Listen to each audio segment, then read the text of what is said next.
जब मैं पैदा हुआ मैं रोया नहीं। मिया सोचती है कि उसके पास एक बिल्कुल आज्ञाकारी बच्चा है। हर दिन माँ के दूध और फॉर्मूला के बीच मुझे सबसे ज्यादा छत को घूरना पसंद है। पहले मिया सोचती है कि उसका बच्चा बस शर्मीला और चुपचाप है। उसे नहीं पता कि मैं क्यों खो जाता हूँ, क्योंकि मेरे दिमाग में एक सिस्टम इंटरफेस है जो मुझे हमेशा बदलने के लिए कहता रहता है। एक बॉटल दूध पीने के बाद इंटरफेस दिखाता है कि मेरी एनर्जी बार पूरी भरी है, लेकिन फिर एक नया अलर्ट इंटरफेस पे चमकता है और मेरा ध्यान खींचता है। पहला एवोल्यूशन खुल गया है, कृपया एक एवोल्यूशन का रास्ता चुनें।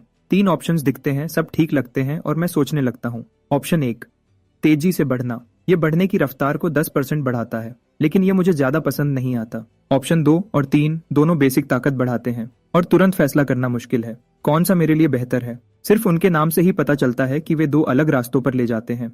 3 पूरे सेकंड तक सोचने के बाद मैं अपनी पिछली जिंदगी के बारे में सोचता हूँ, जब मैं एक कंटेंट ब्लॉगर था, जहाँ फॉलोअर्स हमेशा नए पोस्ट्स मांगते रहते थे। रोज सुबह 3 बजे तक जागना पड़ता था, जब तक मेरा शरीर थककर टूटने नहीं लगा। तब मुझे समझ आया कि एक मजबूत और सेहतमंद शरीर ही सब कुछ की बुनियाद है। तो मैं अपना दिमाग इंटरफेस पे लगाता हूँ और ह्यूमन बीस्ट एवोल्यूशन का रास्ता चुनता हूँ। मेरी फिजिक की ताकत 2 हो जाती है और मैं तुरंत अपने शरीर में बदलाव महसूस करता हूँ। मेरी सांस गहरी और ठीक हो जाती है, मेरा दिमाग तेज हो जाता है, नींद गायब हो जाती है और फिर मेरा पेट पहले से भी ज्यादा जोर से गुर्राता है। लेकिन जो चीज मुझे सच में हैरान करती है वह मेरी आंखों की रोशनी है। अब मैं साफ साफ देख सकता हूँ। कमरे के उस पार एलसीडी स्क्रीन पर चल रही न्यूज। मैं आंखें फाड़कर स्क्रीन को घूरता हूँ और बिना सोचे अपनी छोटी मुट्ठी अपने मुंह में डाल लेता हूँ। मैं खुशी खुशी चबाता रहता हूँ, लेकिन जैसे ही मैं पूरा खो जाता हूँ, स्क्रीन अंधेरी हो जाती है। मिया ने उसे बंद कर दिया है। वह मेरी गीली उंगलियां भी मेरे मुंह से निकाल देती है। वह हैरान है, 1 हफ्ते का बच्चा सच में टीवी कैसे देख सकता है। वह मुझे ध्यान से देखती है और देखती है कि मेरी आंखें अजीब तरह से चमकदार और चौकन्नी है। वह मुझे उठाती है और स्क्रीन से दूर ले जाती है। जाते हुए कहती है, बच्चों के लिए टीवी नहीं, इससे तुम्हारी आंखों को नुकसान होगा। अंदर से मैं चिल्ला रहा हूँ, मुझे देखना है, मेरी आंखें बिल्कुल ठीक हैं। मिया सोचती है कि मना करने पर मैं रोने लगूंगा, लेकिन मैं सिर्फ मुंह बनाता हूँ। खड़ुश होकर वह झुककर मेरे गाल पर एक बड़ा किस करती है। मैं अपना चेहरा घुमा लेता हूँ, कुछ बोल नहीं पाता। 17 साल के दिमागी उम्र के साथ मैं इस तरह के प्यार से ज्यादा आरामदायक नहीं हूँ, लेकिन मिया मेरे मुंह घुमाने को हौसला समझती है और भी एक्साइटेड हो जाती है। क्या मेरा बच्चा चाहता है कि मम्मी दूसरे गाल पर भी किस करे? और वह एक और किस करने लगती है। तभी मुझे बहुत तेज भूख लगती है। मैं अपना मुंह खोलता हूँ और 2 बार रोने की आवाज निकालता हूँ, फिर चुप हो जाता हूँ और सब्र से इंतजार करता हूँ जब मिया फॉर्मूला बनाती है। पिछले कुछ दिनों से मैंने और मिया ने अपना एक अलग सिस्टम बना लिया है। बिना आंसू के रोना मतलब मैं भूखा हूँ। अगर मुझे डायपर बदलना हो तो मैं रोते हुए अपना डायपर खींचता हूँ। एक बच्चा जो अपनी जरूरतें इतनी साफ साफ बता सके, सबको बहुत सारी उलझन से बचाता है और माँ के लिए जिंदगी बहुत आसान बना देता है। मिया फॉर्मूला हिलाती है और चैन की सांस लेती है। काश कोको को पालना भी इतना आसान होता। उस नाम को सुनकर मेरा गाल फड़कता है और मेरा चेहरा थोड़ा सख्त हो जाता है। मिया मुस्कुराते हुए बॉटल मेरे हाथों में देती है। अच्छा मेरे छोटे, अपनी बहन का नाम सुनकर ऐसा चेहरा क्यों बनाया? मैं कुछ नहीं कहता और निपल पकड़ लेता हूँ। थोड़ी देर में बॉटल खाली हो जाती है, लेकिन मुझे अभी भी तसल्ली नहीं होती। मैं अपने मुंह पर थपकी मारता हूँ और एक और बार रोता हूँ। सिर्फ एक बार में दूसरी बॉटल खत्म करने के बाद मैं दूध वाली डकार लेता हूँ, क्योंकि मेरी भूख बढ़ती जा रही है। एनर्जी बार हर दिन 2% बढ़ती है। इस रफ्तार से मैं 1 महीने के अंदर अपना दूसरा एवोल्यूशन कर लूंगा। तभी 7 या 8 साल की एक लड़की उछलती हुई दरवाजे से अंदर आती है। उसकी स्कूल यूनिफॉर्म की स्कर्ट पूरी सिकुड़ी हुई है, उसकी सफेद घुटने तक की सॉक्स मिट्टी से भरी हैं और उसने छोटे लाल चमड़े के जूते पहने हैं जो हर कदम पर फर्श पर जोर से आवाज करते हैं। मिया उसे एक नजर देखती है और घूरती है। इस बार किस क्लासमेट से लड़ी तुम? लड़की गर्व से अपनी ठोड़ी ऊपर करती है। मैं सुधर रही हूँ, आज मैंने 2 से लड़ाई की। मिया किचन में वापस काम करने लगती है। पूरे समय अपनी बेटी को डांटती रहती है। कोको गुस्से से मुंह बनाती है लेकिन कुछ नहीं कहती। उसकी आंखें कमरे में घूमती रहती हैं। फिर वह मुझे देखती है जो उसे घूर रहा हूँ। मैं मुस्कुरा रहा हूँ, लेकिन ये ऐसी मुस्कान है जिसमें थोड़ा मजाक है। एक छोटी हंसी हंसती है, अपने छोटे दांत दिखाती है, फिर मेरी तरफ मुट्ठी हिलाती है, साफ चेतावनी के पीछे हट जाओ। तभी मार्कस अंदर आता है। वह मुझे उठाने के लिए बढ़ता है, लेकिन मिया उस पर सिगरेट की बू से नाक सिकोड़ती है। कोई और रास्ता न होने पर वह अपनी आस्तीन ऊपर करता है और मदद करने किचन में चला जाता है।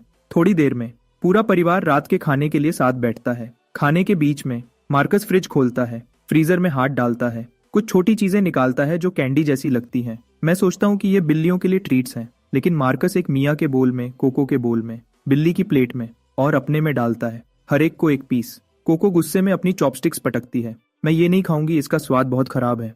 तुम्हें यह हफ्ते में 1 बार मिलता है और तुम शिकायत कर रही हो? क्या तुम्हें लगता है कि तुम इसके बिना वह लड़ाइयां जीत सकती हो? कोको एक पल के लिए रुक जाती है, मार्कस की बात सुनती है। वह अपनी नाक सिकोड़ती है, उलझी हुई। वह अपनी आंखें बंद करती है और उसे जबरदस्ती खा लेती है। मैं जानने के लिए बेचैन हूँ कि वह कैंडी जैसी चीज असल में क्या है। बाद में जब मैं मार्कस और मिया को बात करते सुनता हूँ तब मुझे पता चलता है कि इसे क्रिस्टल बी जेली कहते हैं। वह ऐसे शब्द बोलते हैं जो मुझे अभी पूरी तरह समझ नहीं आते और मैं अपने चेहरे पर हैरानी छुपाने के लिए अपनी बोतल ऊपर उठाता हूँ। ये दुनिया, लगता है जितना मैंने सोचा था उससे कहीं ज्यादा राज छुपा रखी है। 1 महीना गुजर जाता है। मैंने देखा कि एनर्जी बार पूरी भर गई है और मेरा दूसरा एवोल्यूशन शुरू हो गया है। फिर से ऑप्शंस। इस बार मैं साइफॉर्म एवोल्यूशन का रास्ता चुनता हूँ। जैसे ही मेरी दिमागी ताकत 1 पॉइंट बढ़ती है मुझे लगता है कि मैं मर जाऊंगा। मुझे लगता है कि मेरे आसपास समय धीमा हो गया है और ज्यादा ठीक से कहूँ तो मेरी अपनी सोच अचानक तेज हो गई है। पिछले पूरे 1 महीने की यादें मेरे दिमाग में बहुत तेज रफ्तार से चमकती हैं। मैं अभी भी समझने की कोशिश कर रहा हूँ कि क्या बदला है जब मिया मुझे उठाती है और मुझे जमीन पर रखती है जहाँ एक बड़ा लाल कपड़ा बिछा है। कपड़े पर हर तरह की छोटी चीजें रखी हैं। रिवाज के मुताबिक बच्चे के पहले महीने में ग्रैब सेरेमनी होती है। बच्चा जिस चीज को पकड़ता है उससे उसके भविष्य के काम का पता चलता है। मैं कपड़े पर घुटने टेकता हूँ, कुछ भी पकड़ने और इसे खत्म करने के लिए तैयार। तभी अचानक सिस्टम इंटरफेस, एक नया मॉड्यूल क्लास इंटरफेस शुरू करता है। जैसे ही मैं कपड़े पर रखी चीजों को वापस देखता हूँ, हर एक के ऊपर एक करियर का नाम तैरता है। पहले एक कीबोर्ड पैनल। इंटरफेस इसे कंटेंट ब्लॉगर बताता है। कम वेतन, बर्नआउट से मरने का ज्यादा खतरा, फॉलोअर्स से हमेशा अपडेट्स की मांग।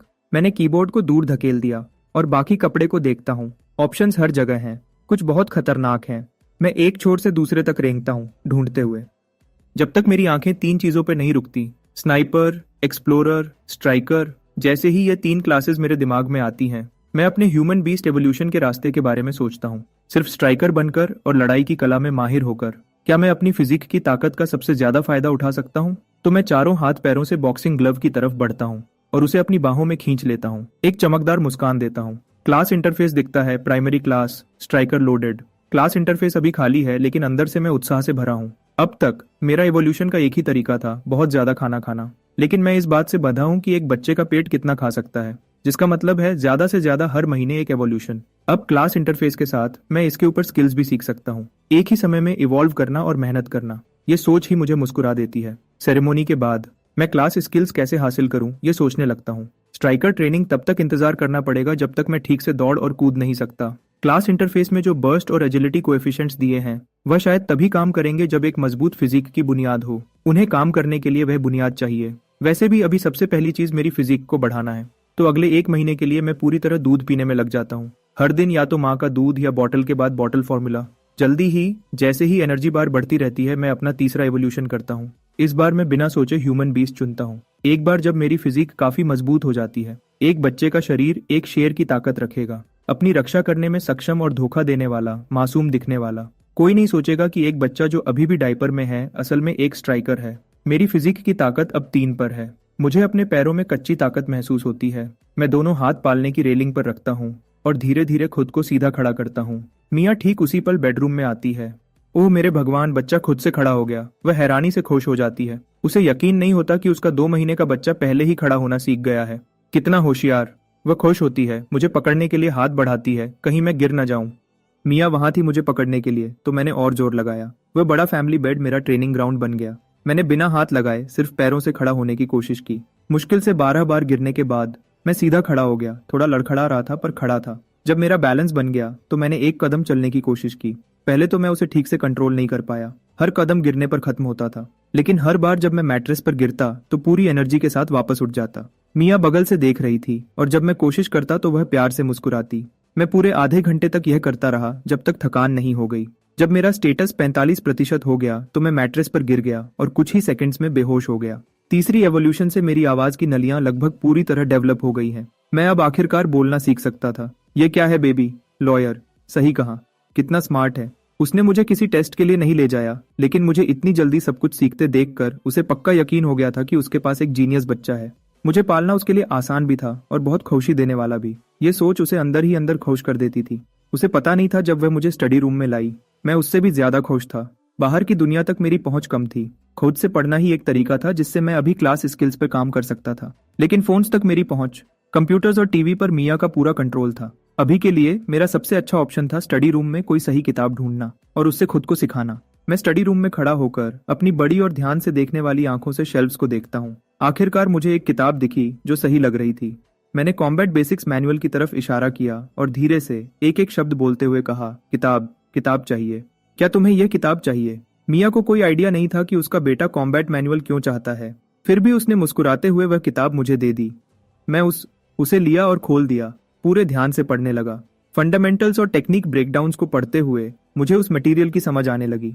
डायग्राम्स कॉपी करने लायक लग रहे थे। मैंने खुद को हाँ कहा और उसे ट्राई करने का फैसला किया। हर पंच जो मैं मारता, मैं मैनुअल पर वापस जाता और डिटेल्स ठीक करता। आधे घंटे तक यह सब करने के बाद क्लास इंटरफेस में आखिरकार एक बदलाव दिखा। सिर्फ एक point basic fist technique experience का। लेकिन मैं बहुत खुश था।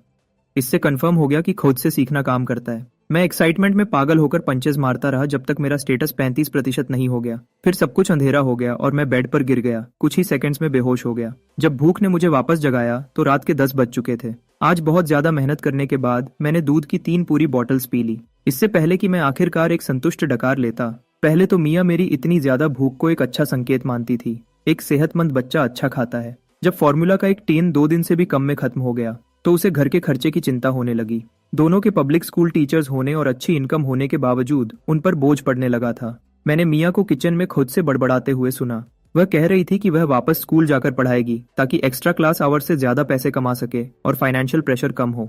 मैंने ना समझने का नाटक किया, लेकिन अंदर ही अंदर मैं हिसाब लगा रहा था। जैसे जैसे मैं इवॉल्व होता जाऊंगा, मेरा खाना पीना और बढ़ता जाएगा। क्या होगा जब फैमिली मेरा खर्चा नहीं उठा पाएगी?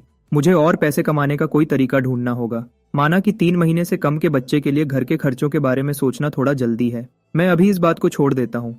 हो सकता है अगले महीने स्कूल जाने से कुछ आइडियाज मिल जाएं। अगली शाम पूरा परिवार डिनर के लिए इकट्ठा हुआ। मार्कस अच्छी खबर लाया।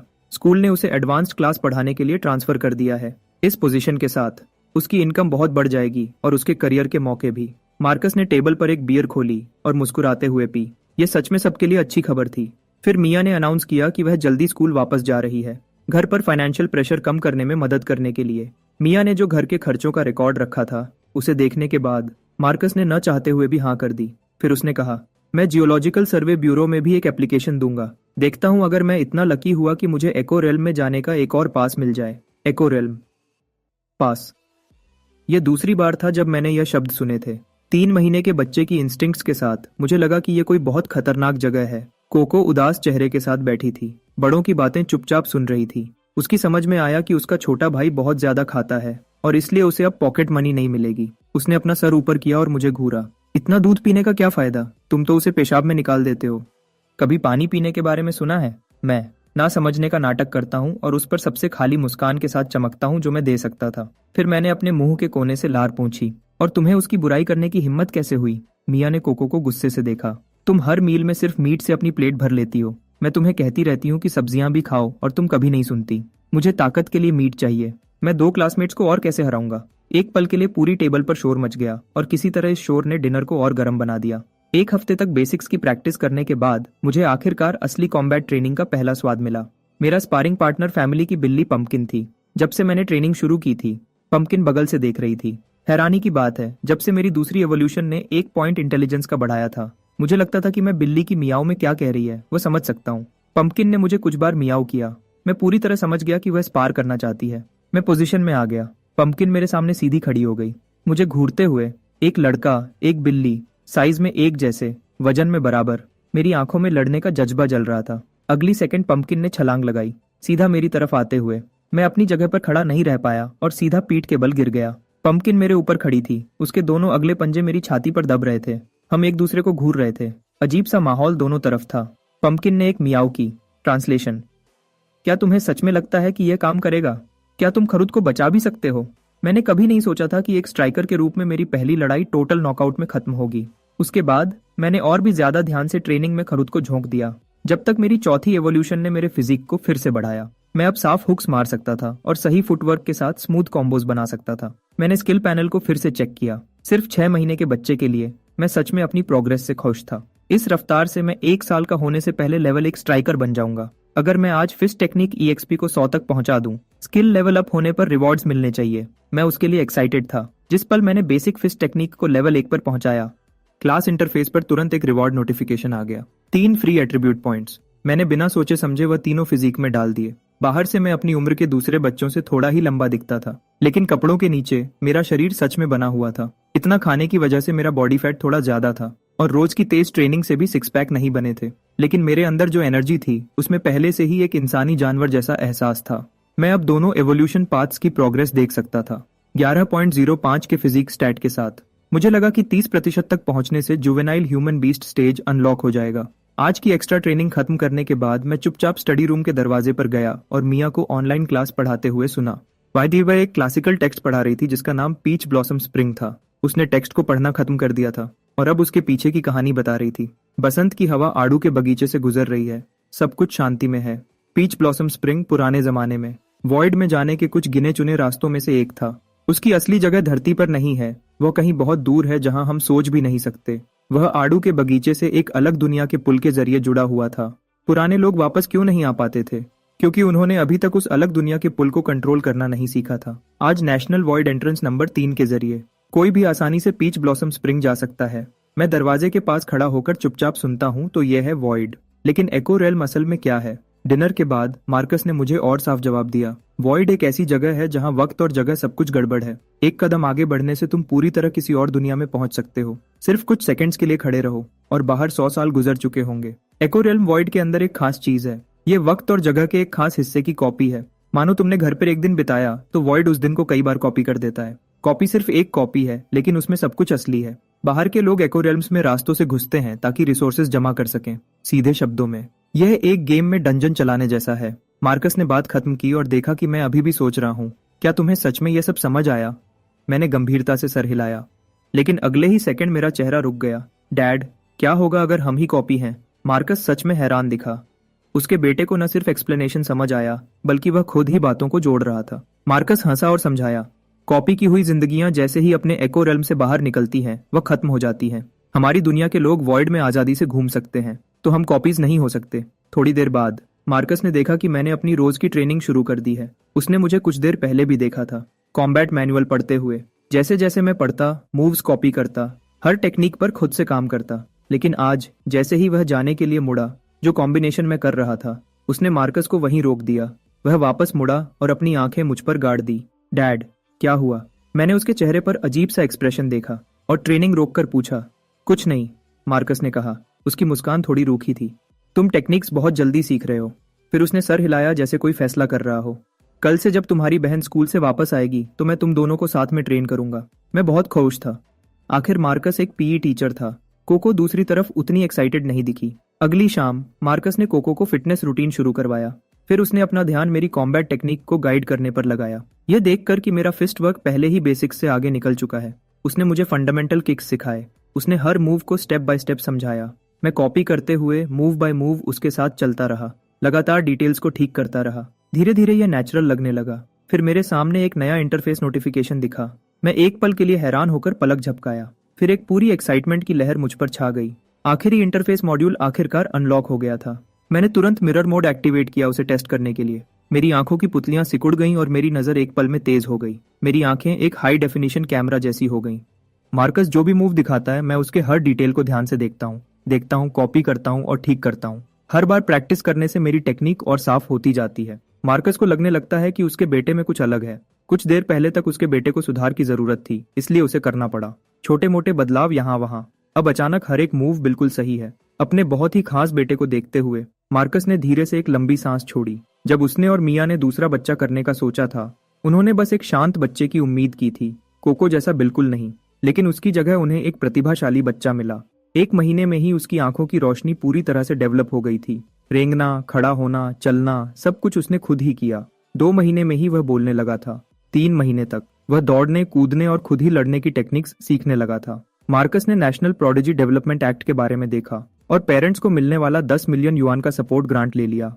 उसका दिमाग चलने लगता है। जब मुझे पता चलता है कि प्रोडिजी माने जाने पर 10 मिलियन का ग्रांट मिलता है, तो मैंने मार्कस को तुरंत मेरा नाम लिखवाने के लिए कहा। हमने एप्लीकेशन ऑनलाइन सबमिट की, लेकिन आखिर में क्योंकि मैं मिनिमम एज रिक्वायरमेंट तक नहीं पहुंचा था, जो कि 2 साल थी, एप्लीकेशन रिजेक्ट हो गई। मार्कस मुझे इसके बारे में टेंशन न लेने को कहता है। एक नेशनल लेवल के प्रोग्राम के स्टैंडर्ड्स बहुत हाई होते हैं। अगर हम क्वालिफाई नहीं करते तो ठीक है, लेकिन मैं ये मानने को तैयार नहीं था। मैंने मार्कस से 5 टेराबाइट्स का स्टडी मटेरियल डाउनलोड करवाया और अपने दिन घर पर मिरर मोड में पूरी ताकत से EXP ग्राइंड करते हुए बिताए। यह सब उस 10 मिलियन के ग्रांट के लिए। उस शाम वीकली सप्लीमेंट का टाइम आ गया। मिया ने फ्रिज से क्रिस्टल बी जेली के 4 टुकड़े निकाले। जैसे ही वह उन्हें देने लगी, मैं बोला, माँ, क्या मैं भी थोड़ा ले सकता हूँ? शायद इसलिए कि मेरे सारे दांत आ चुके थे और मैं मछली और मीट ठीक से खा रहा था। मिया ने मुझे अपना एक टुकड़ा दिया। ये चीज सच में उतनी ही खराब थी जितना कोको ने बताया था। मिया ने एक छोटा टुकड़ा काटा और उसे गर्म पानी में घोला, और जो खुशबू उठी वह बिल्कुल ही अलग थी। लेकिन एवोल्यूशन के लिए मैंने खुद को तैयार किया, चेहरा पक्का किया, सांस रोकी। मैंने इसे कड़वी दवा के शॉट की तरह पी लिया। जब यह पूरा अंदर चला गया तभी मैंने दोबारा सांस लेने की हिम्मत की। पहले तो कीड़े की बदबू मेरे मुंह में फैल गई और मुझे उल्टी आने लगी। फिर एक गर्मी की लहर मेरे गले से नीचे उतरी और यह बहुत अच्छा लगा। इंटरफेस ने मुझे एनर्जी बार बढ़ने की जानकारी दी और वह नंबर देखकर मैं हैरान रह गया। क्रिस्टल बी जेली का एक पूरा टुकड़ा 10 ग्राम का होता है। मैंने 1 ग्राम से भी कम लिया था और एनर्जी बार 2% बढ़ गया। 1 ग्राम पूरे 1 दिन के फॉर्मूला के बराबर था। वॉइड से आया हुआ खाना सच में कुछ अलग ही है। अगले 2 हफ्तों तक मैंने पूरा ध्यान किक्स और फुटवर्क पर दिया। पूरे समय मिरर मोड चलता रहा। मेरी किक टेक्निक और फुटवर्क दोनों लेवल 1 तक बढ़ गए। इन दोनों लेवल अप से मुझे कुल 6 फ्री एट्रीब्यूट पॉइंट्स मिले। इस बार मैंने उन सबको फिजिक में नहीं डाला। टैलेंट इंटरफेस में मिरर मोड के नोट को देखते हुए उसमें लिखा था कि बेहतर मिररिंग रिजल्ट्स के लिए मेंटल पावर बढ़ानी होगी। तो मैंने इंटरफेस खोला और सारे 6 पॉइंट्स मेंटल में डाल दिए। एहसास तुरंत हुआ जैसे मेरे सर पर बर्फ का पानी डाल दिया हो, हड्डियों तक ठंडा। मेरी खोपड़ी सुन्न हो गई, मेरे माथे की नसें उभरने लगी। मेरा दिमाग ऐसा लग रहा था जैसे फट रहा हो। लेकिन जब मैंने दोबारा आंखें खोली तो पूरी दुनिया और तेज दिखने लगी। मैंने टेस्ट की तरह मिरर मोड एक्टिवेट किया। मैंने मास्टर जिंजर की मियाऊ की आवाज की नकल करना शुरू किया। मास्टर जिंजर ने अपना सर झुकाया। मैंने तुरंत उस आवाज की नकल की। उसका मोटा चेहरा लटक गया। उसके चेहरे पर सब कुछ दिख रहा था। ये 2 पैरों वाला जीव मेरी आवाजों की नकल कर रहा है और ये बिल्कुल भी अच्छा नहीं है। वह मुड़ा और चला गया। लेकिन तभी मेरे इंटरफेस में एक टेक्स्ट की लाइन दिखी। मिरर मोड एक्टिवेट करने और मास्टर जिंजर की कुछ आवाजों की नकल करने के बाद मैंने किसी तरह बिल्ली की भाषा अनलॉक कर ली थी। मास्टर जिंजर के साथ आधे घंटे की बातचीत के बाद बीस्ट स्टंग फिलाइन स्किल को 2 EXP पॉइंट्स मिले। परेशानी ये है कि मास्टर जिंजर एक अच्छा टीचर नहीं है। वह बार बार वही कुछ फ्रेजेस दोहराता रहता है, बिल्कुल भी उत्साह के बिना। सोचता हूँ अगर मैं बेसिक PSI फॉर्म को पूरी तरह से इवॉल्व कर लूँ तो क्या मुझे सीधे थॉट्स भेजने की एबिलिटी मिल जाएगी अपनी डेली ट्रेनिंग के साथ। अब मेरा एक नया शौक है, बिल्लियों से बातें करना। समय तेजी से गुजरता है और गर्मियां आ रही हैं। स्प्रिंग फ्लू का प्रकोप कम हो गया है। हर जगह के पेरेंट्स ने चैन की सांस ली। जिन दिनों मिया की ऑनलाइन क्लासेस नहीं होती वह मुझे स्ट्रोलर में बैठाकर नेबरहुड में घुमाती है। उसकी उम्मीद है कि मैं अपनी उम्र के बच्चों के साथ थोड़ा सोशल टाइम बिताऊंगा। हर दिन घर पर बिल्लियों से बातें करने की बजाय वह अब चिंता करने लगी है। मैं स्ट्रोलर में बैठा हूँ और चुपचाप दूसरे बच्चों को उनके स्ट्रोलर्स में देखता हूँ। तभी एक छोटी लड़की अचानक रोने लगती है। एक लड़का भी उसके पीछे उतनी ही जोर से रोने लगता है। जो भी वजह हो, मुझे वह बहुत शोर शराबा करने वाले लगते हैं। कुछ माओं ने मुझे चुपचाप बैठे हुए देखा, न रोता हुआ, न परेशान होता हुआ, न ही अपनी उंगलियां चबाता हुआ। वह मिया की तारीफ करती हैं, तुम्हारा बच्चा कितना अच्छा है, कितना समझदार है। अगर मेरा बच्चा भी ऐसा होता तो मैं हर रात मुस्कुराते हुए सोती। मिया खुश हो जाती है। हर पेरेंट को अपने बच्चे की तारीफ सुनना अच्छा लगता है। उसने मुझे बाहर चुप रहने और न बोलने को कहा था, वरना रिएक्शन और भी ज्यादा हो सकता था। तभी एक माँ बोलती है, इस बच्चे की आंखें कितनी तेज हैं, क्या तुमने इसकी इंटेलिजेंस टेस्ट करवाई है? ये एक प्रोडिजी हो सकता है, तुम्हें पता है। बिल्कुल, मैंने पढ़ा है कि बहुत से प्रोडिजीज 1 या 2 साल की उम्र में ही निशानियां दिखाते हैं। यह सुनकर मिया घबराहट में उन्हें टाल देती है। वह अभी भी सोच रही थी कि क्या कहे जब एक माँ स्ट्रोलर के पास आती है। वह एक उंगली उठाती है और चमकती मुस्कान के साथ पूछती है, ये कितने हैं? सही जवाब दो और आंटी तुम्हें टॉफी देगी। सब मेरे जवाब का इंतजार करते हैं। आखिर एक बच्चे के लिए जो मुश्किल से 6 महीने का है, सवाल समझना और कुछ शब्द भी बोलना एक खास इंटेलिजेंस का सबूत होगा। मैंने क्यूरियस भीड़ को पूरी तरह से इग्नोर किया और अपना चेहरा एक आवारा बिल्ली की तरफ किया जो फूलों की क्यारी के पास बैठी थी। एक्साइटेड होकर मैंने उसे बुलाया। माएं हैरानी से घूरने लगी। मिया ने दूसरी तरफ चुपचाप चैन की सांस ली। आवारा बिल्ली ने आवाज सुनकर अपना सर घुमाया। कुछ खास नहीं मिला और वह भाग गई। फिर भी इस नेबरहुड में आवारा बिल्लियों की कमी नहीं है। अगली बार जब मौका मिलेगा मैं बातचीत शुरू करूंगा और कुछ 20 टंग एक्सप ग्राइंड करूंगा। जब से मैंने वह 6 मेंटल पॉइंट्स ऐड किए हैं, मैं अब पूरी तरह से वीडियो ट्यूटोरियल से सीख सकता हूँ और बाकी कॉम्बैट टेक्निक्स खुद ही सीख सकता हूँ। स्ट्राइकर क्लास को लेवल अप होने के लिए बस 21% और एक्सपी चाहिए। मुझे बहुत उत्साह महसूस होता है। मैं ये जानने का इंतजार नहीं कर सकता कि अगला लेवल क्या रिवॉर्ड्स और इफेक्ट्स लाएगा। अगले कुछ दिनों में मैं दिन में 3 ट्रेनिंग सेशंस करता हूँ और इंटरफेस के नंबर्स को लगातार देखता रहता हूँ। 2 हफ्तों बाद दिल तेजी से धड़कते हुए मैंने क्लास इंटरफेस खोला। प्रॉम्प्ट पूछता है कि क्या मैं आगे बढ़ना चाहता हूँ। मैंने बिना किसी झिझक के हाँ चुना। जब इंटरफेस दोबारा फोकस में आता है, इस पहले क्लास लेवल अप के रिवॉर्ड्स मेरी उम्मीद से कहीं ज्यादा अच्छे थे। स्ट्राइकर की स्पेशलाइजेशन, वीक पॉइंट स्ट्राइक का डिस्क्रिप्शन पढ़ते हुए मेरी उंगलियां उत्साह से फड़फड़ाने लगीं। मुझे लगता है कि अब मैं पंपकिन के खिलाफ बराबर का मौका रखता हूँ। मैंने सारे 10 रिवॉर्ड एट्रीब्यूट पॉइंट्स एलोकेट किए। पहले तो मुझे अंदर से ताकत का एक धमाका महसूस हुआ, फिर मेरी बाहें साफ तौर पर मोटी हो गईं। जरा सा भी फ्लेक्स करने पर बाइसेप्स उभर आते थे। मेरा दिमाग साफ हो गया, सब कुछ तेज हो गया। महीनों की ट्रेनिंग और पढ़ाई एकदम सही तरतीब से मेरे दिमाग में घूम गई। इतनी अच्छी हालत में मुझे पंपकिन को ढूंढना होगा और हिसाब बराबर करना होगा। लेकिन पंपकिन बस जम्हाई लेता है। उसका अंदाज ज्यादा स्वागत करने वाला नहीं था।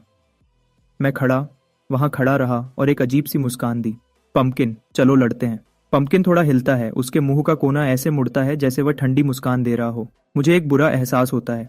क्या यह बिल्ली उठने की वजह से गुस्से में है? अगले ही पल पंपकिन एक आवाज निकालता है और तेजी से गायब हो जाता है। वह सीधा मेरे पैरों की तरफ आता है। पंपकिन को साफ लगता है कि यह लड़ाई भी पिछली बार की तरह जल्दी खत्म हो जाएगी। लेकिन मैं अब वह कुछ महीने पहले वाला बेचारा बच्चा नहीं हूँ। जब वह टकराता है मैं उसके साथ घूम जाता हूँ, साफ और कंट्रोल में। टक्कर को संभालता हूँ, ठीक से खड़ा होता हूँ और हमारे बीच की दूरी बढ़ा देता हूँ। पंपकिन पलक झपकता है। उसकी सुनहरी आंखें हैरानी से भर जाती हैं। मैं अपने पैरों को सही स्टांस में रखता हूँ, मुट्ठियां उठाकर चेहरे को बचाता हूँ। मैंने किकबॉक्सिंग के लिए स्टांस लिया। चलो चलते रहो। पंपकिन दोबारा तेजी से गायब होता है। हमला दोबारा आता है। इस बार मियाओ बराज पूरी स्पीड से, पंजे अंदर किए हुए, अपने नरम पंजों को मुट्ठियों की तरह इस्तेमाल करते हुए वह लगातार हमला करता है। मैं उससे सीधे नहीं टकराता। इसकी बजाय मैं अपने फुटवर्क पर काम करता हूँ, चक्कर लगाता हूँ और मौके का इंतजार करता हूँ। पंपकिन की स्पीड बहुत ज्यादा है, ऊपर से वह पूरा कंट्रोल में लगता है। जैसे ही वह हवा में उछलता है, लड़ाई को एक ही फैसले वाले झपट्टे से खत्म करने के लिए मैं वीक पॉइंट स्ट्राइक एक्टिवेट करता हूँ और एक हाई किक मारता हूँ। वह सीधा पंपकिन के पेट पर लगता है। मेरा पैर लगने ही वाला होता है जब पंपकिन हवा में घूमता है और अपनी दिशा बदल देता है। बगल वाले सोफा पर गिरता है। वह अपना सर हिलाता है, सुनहरी आंखें हैरानी से बड़ी हो जाती हैं। इस 2 पैरों वाले जीव ने उसे सच में पीछे धकेल दिया।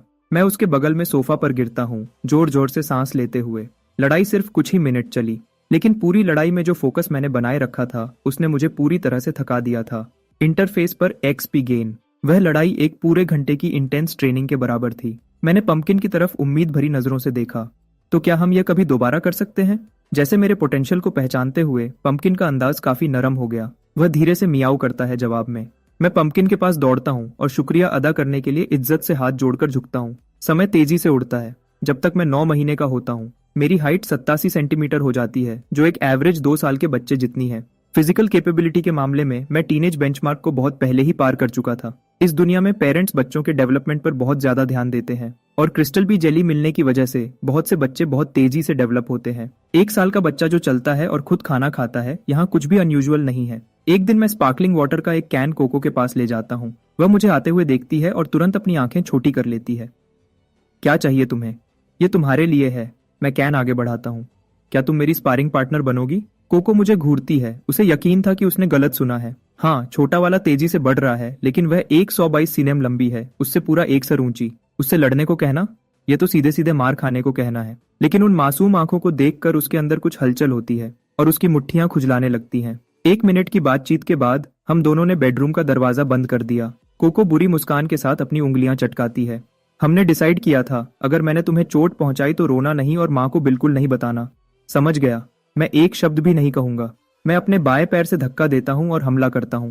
पहले तो कोको मुझे बिल्कुल भी सीरियस नहीं लेती। वह मुझे पीछे धकेलने के लिए एक किक मारती है, लेकिन मैं जल्दी से साइड हट जाता हूं और उसे साफ तरीके से डॉज कर लेता हूं। उसी पल मैं उसका पैर पकड़ लेता हूं, अपना वजन आगे की तरफ गिराता हूं और अपना सर जोर से उसके पेट में मारता हूं। उफ! कोको अपना बैलेंस खो देती है और बेड पर गिर जाती है। वह जल्दी से वापस खड़ी होती है और बड़ी आंखों से मुझे घूरती है। गिरने से ज्यादा चोट नहीं लगी थी, लेकिन उसके दिमाग को लगा झटका बहुत बड़ा था। नामुमकिन, बिल्कुल नामुमकिन। ये बच्चा अभी पूरा 1 साल का भी नहीं हुआ है ना? वह सोचने लगती है कि कोई सही वजह ढूंढे। उसे जल्दी ही समझ आता है। माँ उसे सिर्फ हॉस्पिटल से घर लाई थी। किसी ने भी उसके जन्म को सच में नहीं देखा था। सिर्फ एक ही नतीजा निकलता है। वह घूमती है, बेडरूम से बाहर निकलती है और पूरी आवाज में चिल्लाती है, माँ, तुम्हें धोखा दिया गया है। यह तुम्हारा असली बेटा नहीं है। लिविंग रूम में कोको मिया को ढूंढते हुए इधर उधर दौड़ती है, पूरे समय चिल्लाती रहती है, माँ माँ, तुम्हें धोखा दिया गया है। यह तुम्हारा नहीं है। यह एक एलियन जीव है जो धरती को तबाह करने आया है। मैं दरवाजे पर चमकती मुस्कान के साथ खड़ा हूँ, जो कुछ हो रहा था उसका पूरा मजा ले रहा था। और जैसा कि उम्मीद थी, 5 मिनट बाद मिया अपनी ऑनलाइन क्लास खत्म करती है। सबसे पहले वह कोको का कान पकड़ती है और उसे खूब डांट लगाती है। अगर तुमने दोबारा ऐसा शोर मचाया और मेरी क्लास में खलल डाला। तो डिनर में तुम्हें मीट नहीं मिलेगा। कोको अपना कान रगड़ती है, आंखें दुख और गुस्से से भरी हुई। माँ भी फिल्मों के उन साइड कैरेक्टर्स जैसी बन जाएगी जो हीरो पर कभी यकीन नहीं करते और आखिर में एलियन क्रीचर उन्हें खा जाता है। जब मिया को समझ आता है कि असल में क्या हुआ था, वह मार्कस को उसके वापस आते ही बताती है और इस तरह कोको और मेरी दूसरी राउंड की लड़ाई होती है। इस बार कोको अपनी पूरी ताकत से मुझ पर हमला करती है, उस एलियन क्रीचर को बेनकाब करने के लिए जो उसके सामने खड़ा था। मैं शांत रहता हूँ, हर मूव को पढ़ता हूँ और साफ तरीके से जवाब देता हूँ। उसकी टेक्निक में कमियां ढूंढता हूँ। इस तरह की हाई इंटेंसिटी स्पारिंग से एक्सपी बहुत तेजी से बढ़ता है और 5 टेराबाइट्स का स्टडी मटेरियल अब्सॉर्ब करने के बाद मैं अब खुद को संभाल सकता हूँ, एक अनुभवी स्ट्राइकर की तरह। बचना, रोकना, जवाब देना, यहाँ तक कि ओपोनेंट का रिदम तोड़ना, ये सब अब मेरी आदत बन चुका है। कोको दूसरी तरफ कुछ सालों से कॉम्बैट में ट्रेनिंग ले रही थी, लेकिन उसकी गहराई से पढ़ाई न करने की इच्छा ने उसकी टेक्निक को कच्चा छोड़ दिया था। जैसे ही मैंने उसे एक किक में ज्यादा आगे बढ़ते और खुद को खुला छोड़ते देखा, मैं नीचे से तेजी से अंदर घुसता हूँ और एक साफ लेग स्वीप टेक डाउन करता हूँ, उसके पीछे वीक पॉइंट स्ट्राइक बोनस के साथ। कारपेट भी उसे नहीं बचा पाता। कोको दर्द से कराहते हुए जमीन पर गिर जाती है। वह वहां हांफते हुए लेटी रहती है, छत को खाली नजरों से घूरती है। यह खत्म हो गया। वह सांस लेती है। एलियन क्रीचर धरती पर कब्जा करने वाला है। मेरी सुधार की स्पीड मार्कस की उम्मीदों से एक बार फिर आगे निकल जाती है। लगता है मैं प्रोडिजी सिलेक्शन प्रोग्राम के लिए क्वालिफाई करने के बहुत करीब हूँ। मार्कस सेलिब्रेट करने के लिए 2 एक्स्ट्रा डिशेस बनाता है, हम दोनों को अच्छा बूस्ट देने की उम्मीद में। अगले 2 महीने की गर्मियों की छुट्टियों के लिए gold medal sparring partner Coco officially duty पर आ जाती है। उसका एक ही मकसद है, मुझे हराना और मेरा असली एलियन रूप सबके सामने लाना। मैं उसके हर चैलेंज का स्वागत करता हूँ, क्योंकि मिरर मोड में लड़ने से एक्सपी इतनी तेजी से बढ़ता है कि कोई और चीज उसकी बराबरी नहीं कर सकती। समय निकलता जाता है, अक्टूबर आता है और उसके साथ मेरे दोबारा जन्म के बाद मेरा पहला बर्थडे। मार्कस और मिया टेबल पर ताली बजाते हैं और हैप्पी बर्थडे गाते हैं। मिया कोको का कान थोड़ा सा खींचती है और वह भी आधे दिल से गुनगुनाती हुई शामिल हो जाती है। मैं अपनी कुर्सी पर अपनी बोतल पकड़े बैठा हूँ, उसे ऐसे उठाता हूँ जैसे टोस्ट कर रहा हूँ और एक ही बार में पी जाता हूँ। मैं अपनी आंखें बंद करता हूँ, एक विश मांगता हूँ और एक ही सांस में सारी मोमबत्तियां बुझा देता हूँ। गिफ्ट्स के लिए कोको अपनी पॉकेट मनी से एलियन 5 मूवी की आर्ट बुक खरीदती है और उसे मेरी तरफ सरका देती है। वह एलियन बेस की तरफ इशारा करती है और आमतौर पर पूछती है, घर पर वह मांस खाने वाले फूल खिल रहे हैं, क्या तुम वापस जाकर देखोगे नहीं? फिर मार्कस की बारी आती है। वह मुझे एक छोटी नीली बोतल देता है। यह कमर्शियल्स में दिखने वाले कैल्शियम सप्लीमेंट ड्रिंक्स जैसा लगता है, लेकिन जब मैं लेबल देखता हूँ उस पर लिखा था ग्रेड एक एसेंस टॉनिक। मार्कस मुस्कुराता है, इसे सीधा पियो, ये क्रिस्टल बी जेली से बेहतर अब्सॉर्ब होता है। मैं सबको शुक्रिया कहता हूँ और टॉनिक को एक ही बार में पी जाता हूँ। एक ठंडी ताजगी भरी लहर मेरे गले से लेकर पैरों तक फैल जाती है। एनर्जी बार से 2 डायरेक्ट एट्रीब्यूट पॉइंट्स मिलते हैं, फिर एक के बाद एक कई और नोटिफिकेशंस आते हैं। पूरे 1 साल की मेहनत और मेरी पहली बड़ी अचीवमेंट आखिरकार अनलॉक हो जाती है, 30 पॉइंट्स फिजिक के साथ। मैं अब एक फिजिकली एक्टिव एडल्ट मेल के बराबर हूँ। मैंने डिटेल्ड रिवॉर्ड डिस्क्रिप्शन खोला, मेरी सभी करंट टैलेंट स्किल स्पेशलाइजेशंस में। बीस्ट फॉर्म सबसे ज्यादा कॉम्बैट पावर बूस्ट देता है। फिर मैंने passive talent reward predator check किया। ये एक नॉन कॉम्बैट टैलेंट है, लेवल अप नहीं हो सकता लेकिन इन्फिनिटली स्टैक होता है। आगे से हर दिन की ट्रेनिंग प्रेडेटर टैलेंट के साथ मिलकर थकान और फिजिकल डैमेज से तेजी से ठीक होने का मतलब है। मैंने रिवॉर्ड स्क्रीन बंद की और अपनी नजरें अगले एवोल्यूशन माइलस्टोन पर टिकाई। 30 पॉइंट्स एक हेल्थी एडल्ट के बराबर हैं, तो एक 100 पॉइंट्स इंसान की आखिरी सीमा होनी चाहिए। और अल्टीमेट फॉर्म की बात करें तो क्या वह इंसानी शरीर की सीमाओं से बिल्कुल परे हो सकता है। लेकिन अभी मेरे दिमाग में एक शब्द आया, असाधारण। एक नए मकसद के साथ मुझे दोबारा से जोश महसूस होता है। पहला माइलस्टोन हो गया है, दूसरा कितना दूर हो सकता है। उस रात मैंने अपनी इवॉल्व्ड फिजिकल कैपेबिलिटीज का पूरा टेस्ट किया। मार्कस एक तरफ खड़ा सब कुछ अपने फोन पर रिकॉर्ड कर रहा है, चाहे वह ताकत हो, कूदना हो या 100 मीटर की दौड़ या फिर उसके बाद होने वाले इंटेलिजेंस टेस्ट्स। हर नतीजा प्रोडिजी सिलेक्शन प्रोग्राम के थ्रेशोल्ड से बहुत ऊपर आता है। मार्कस को मुश्किल से यकीन होता है कि उसका बेटा अभी सिर्फ 1 साल का हुआ है और उसने पहले ही प्रोग्राम की हर रिक्वायरमेंट पूरी कर ली है। वह तुरंत सारे एप्लीकेशन मटेरियल्स अपलोड कर देता है। हम मिया को बुलाते हैं और उसे बताते हैं कि एप्लीकेशन सबमिट हो गई है। फैमिली चुपचाप इंतजार में बैठ जाती है, ऑफिशियल जवाब का इंतजार करते हुए। जब हम सब सोच रहे थे कि ऑफिस बंद हो गया है और हमें कल तक इंतजार करना पड़ेगा, दरवाजे पर दस्तक होती है। क्या मिस्टर मार्कस घर पर हैं? मैं रजिस्ट्रेशन ऑफिस से हूँ। उसी पल इनबॉक्स में एक ईमेल आता है। ये कंफर्म करता है कि एक रिप्रेजेंटेटिव दरवाजे पर है। वह सीधे हमारे पास आए। ये तो बहुत तेज था। मार्कस विजिटर के क्रेडेंशियल्स चेक करता है उसे अंदर आने देने से पहले। विजिटर डायरेक्टर ग्रांट हैं, जो प्रोविंशियल डिपार्टमेंट ऑफ एजुकेशन के एडवांस टैलेंट डेवलपमेंट डिवीजन के डेप्यूटी डायरेक्टर हैं। जैसे ही दरवाजा बंद होता है, डायरेक्टर ग्रांट मार्कस और मिया के साथ एप्लीकेशन डिटेल्स देखते हैं, फिर पूछते हैं कि यंग काय कहाँ है। मार्कस एक सांस लेता है और बेडरूम का दरवाजा खोलता है। उसके बच्चे ने काफी देर तक लो प्रोफाइल रखा है। अब वक्त आ गया है कि वह दिखाए कि वह क्या है। डायरेक्टर ग्रांट अपने सामने बच्चे को देखते हैं जो तेजी से चलता है और साफ बोलता है। फिर अपने हाथों में फाइल पर वापस देखते हैं। 1 साल का। उसने बहुत से गिफ्टेड बच्चे देखे थे और सोचा था कि वह तैयार है, लेकिन अभी दुनिया थोड़ी अजीब लग रही थी। उसने मुझसे कई सवाल पूछे, मेरी आइडेंटिटी और अप्लाई करने के मेरे इरादे को कंफर्म करते हुए। फिर वह मेरी डिटेल्स रजिस्टर करने लगता है। जैसे ही रजिस्ट्रेशन पूरा होता है, वह अपने केस में हाथ डालता है और इलेक्ट्रॉनिक डिस्प्ले वाली एक स्मार्ट वॉच निकालता है। वह मुझे उसे पहनने को कहता है, लेकिन जैसे ही मैं ऐसा करता हूँ, मुझे पता चलता है कि मैं उसे उतार नहीं सकता। डायरेक्टर ग्रांट मुस्कुराते हैं और समझाते हैं, यह फोर्स लॉक एक सेफ्टी मेजर है। एक बार सिलेक्शन खत्म हो जाए तो यह अपने आप खुल जाएगा और बाद में इसे वापस ले लिया जाएगा। वह बोलना खत्म करता है और एंट्रेंस के पास रखी शू कैबिनेट की तरफ देखता है। पंपकिन, कैलिको बिल्ली उसके पीछे छुपी हुई थी और अजनबी को देख रही थी। जब अजनबी सीधे उसकी तरफ देखता है तो वह हैरानी से जम जाती है। डायरेक्टर ग्रांट आगे कहते हैं, आपने बताया था कि बच्चे में बिल्लियों से बात करने की एबिलिटी है।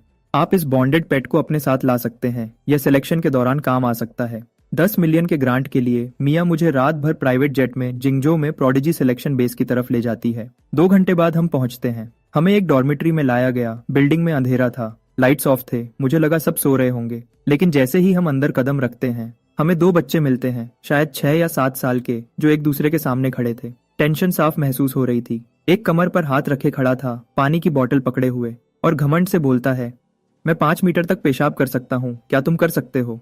दूसरा बच्चा अपना मुंह सिकोड़ता है और नाक से 2 लंबी स्नॉट की धाराओं को वापस अंदर खींच लेता है। संतुष्टि से चबाते हुए वह जवाब देता है, मैं कच्चा स्नॉट खा सकता हूँ, एक बार में 2, इसे हरा कर दिखाओ।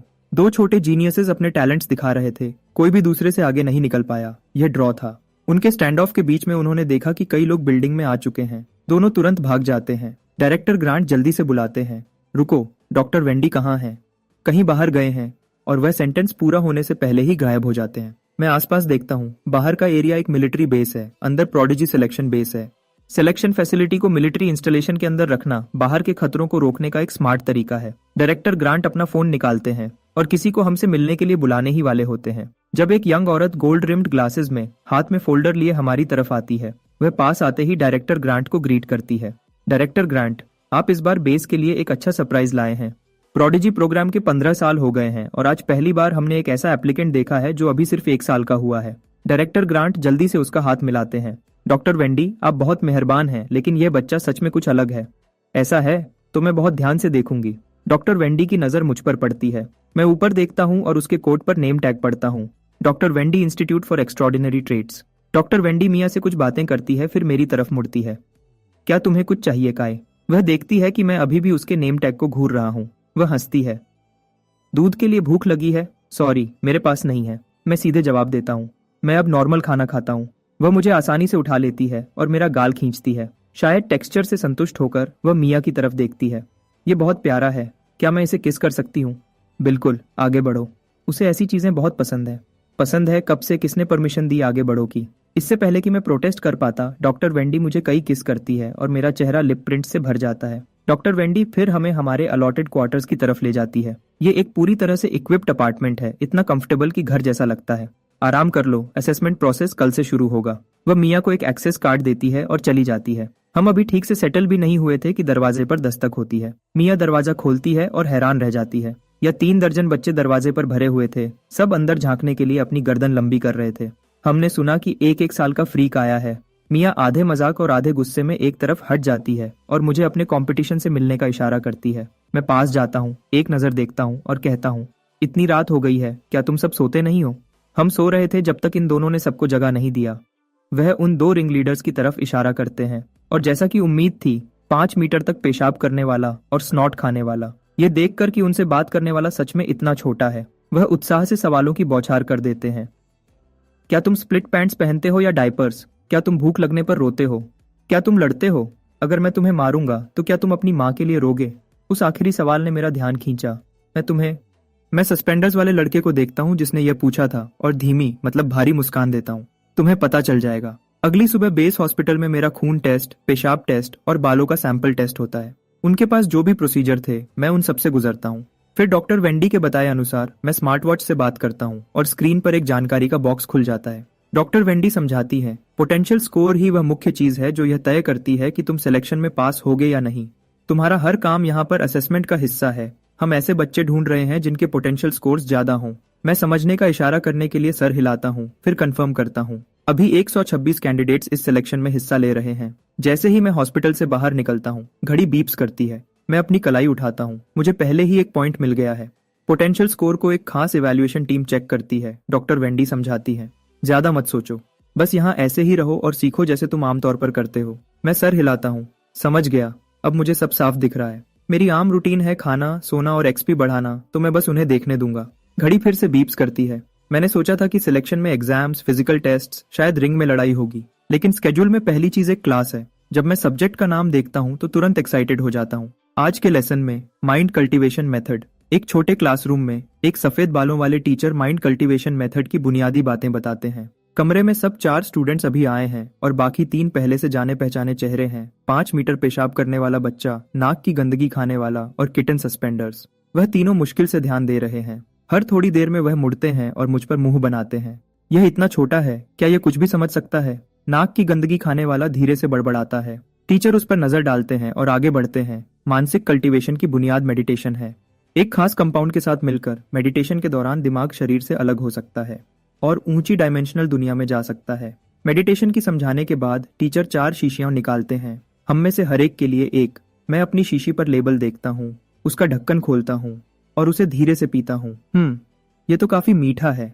अगली पल मुझे हल्कापन महसूस होता है, जैसे मेरा पूरा शरीर जमीन से उठ गया हो। मेरी इंद्रियां धुंधली होने लगती हैं। टीचर के बताए अनुसार मेरी चेतना भटकती है और मैं जल्दी ही खुद को एक गहरी, पूरी अंधेरे वाली जगह में पाता हूँ। इस मेडिटेटिव यात्रा में नियम आसान है, आगे बढ़ते रहो, रुको मत। ये आसान लगता है, लेकिन थोड़ी देर बाद दबाव बढ़ता है। ये आंखें बंद करके आगे चलने जैसा है। भले ही पता हो कि रास्ते में कुछ नहीं है, दूर तक जाना जितना आसान लगता है उससे मुश्किल है। तुम सिर्फ इतनी दूर तक जा सकते हो जब तक आंखें खोलने की इच्छा असहनीय न हो जाए। लेकिन अभी मैं गहरी मेडिटेशन में हूँ और मैं सिर्फ महसूस करके आगे बढ़ सकता हूँ। 8 मिनट में 5 मीटर पेशाब करने वाला बच्चा और नाक की गंदगी खाने वाला पसीने से भीग जाते हैं और तेज सांस लेते हैं। वह मेडिटेशन से बाहर आ जाते हैं। किटन सस्पेंडर्स थोड़ी देर और टिकता है। 10 मिनट बाद वह अपनी आंखें खोलता है। वह थकी हुई लेकिन जीत की मुस्कान के साथ दूसरे 2 को देखता है। फिर वह तीनों मेरी तरफ देखने लगते हैं। उनके चेहरे पर हैरानी आ जाती है। क्या यह छोटा बच्चा सच में उनसे ज्यादा मानसिक ताकत रख सकता है? वह तीनों अजीब चेहरे बनाकर क्लासरूम से बाहर निकल जाते हैं। जैसे ही वह बाहर आते हैं, खुद को रोक नहीं पाते। थोड़ी देर में बच्चों का एक झुंड एक एक करके दौड़ता हुआ आता है, क्लासरूम की खिड़की के बाहर खुद को दबाते हुए। ऐसा नहीं हो सकता कि वह सो गया हो, है ना? हाँ ठीक है। क्या तुम्हें सच में लगता है कि कोई उस फोकस सीरम को पीने के बाद सो सकता है? हाँ ठीक है। मैं अपनी ही टांग क्यों खींचूंगा? जबकि वह बाहर बातें कर रहे होते हैं, मैं क्लासरूम के अंदर धीरे से अपनी आंखें खोलता हूँ। मैं अपनी घड़ी चेक करता हूँ। सिर्फ 14 मिनट गुजरे हैं। फिर भी किसी तरह ऐसा लगता है जैसे मैंने पूरे 3 दिन और रातें जी ली हों।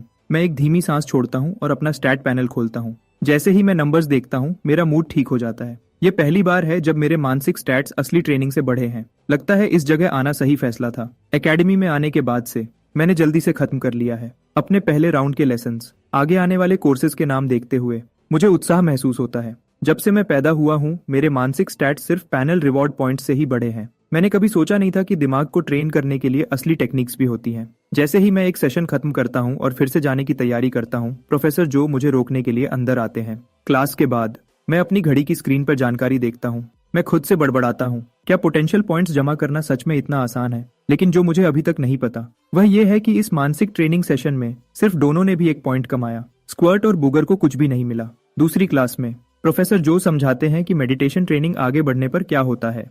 तुम्हारा दिमाग जितना मजबूत होगा, डायमेंशनल लॉ को छूने का तुम्हारा मौका उतना ही ज्यादा होगा। समझाने में आसान बनाने के लिए वह एक खाली कागज पर 2 पॉइंट्स ए और बी बनाते हैं। सब जानते हैं कि 2 पॉइंट्स के बीच सबसे छोटा रास्ता एक सीधी लाइन होती है। लेकिन क्या होता है जब तुम एक ऊंची डायमेंशन में जाते हो?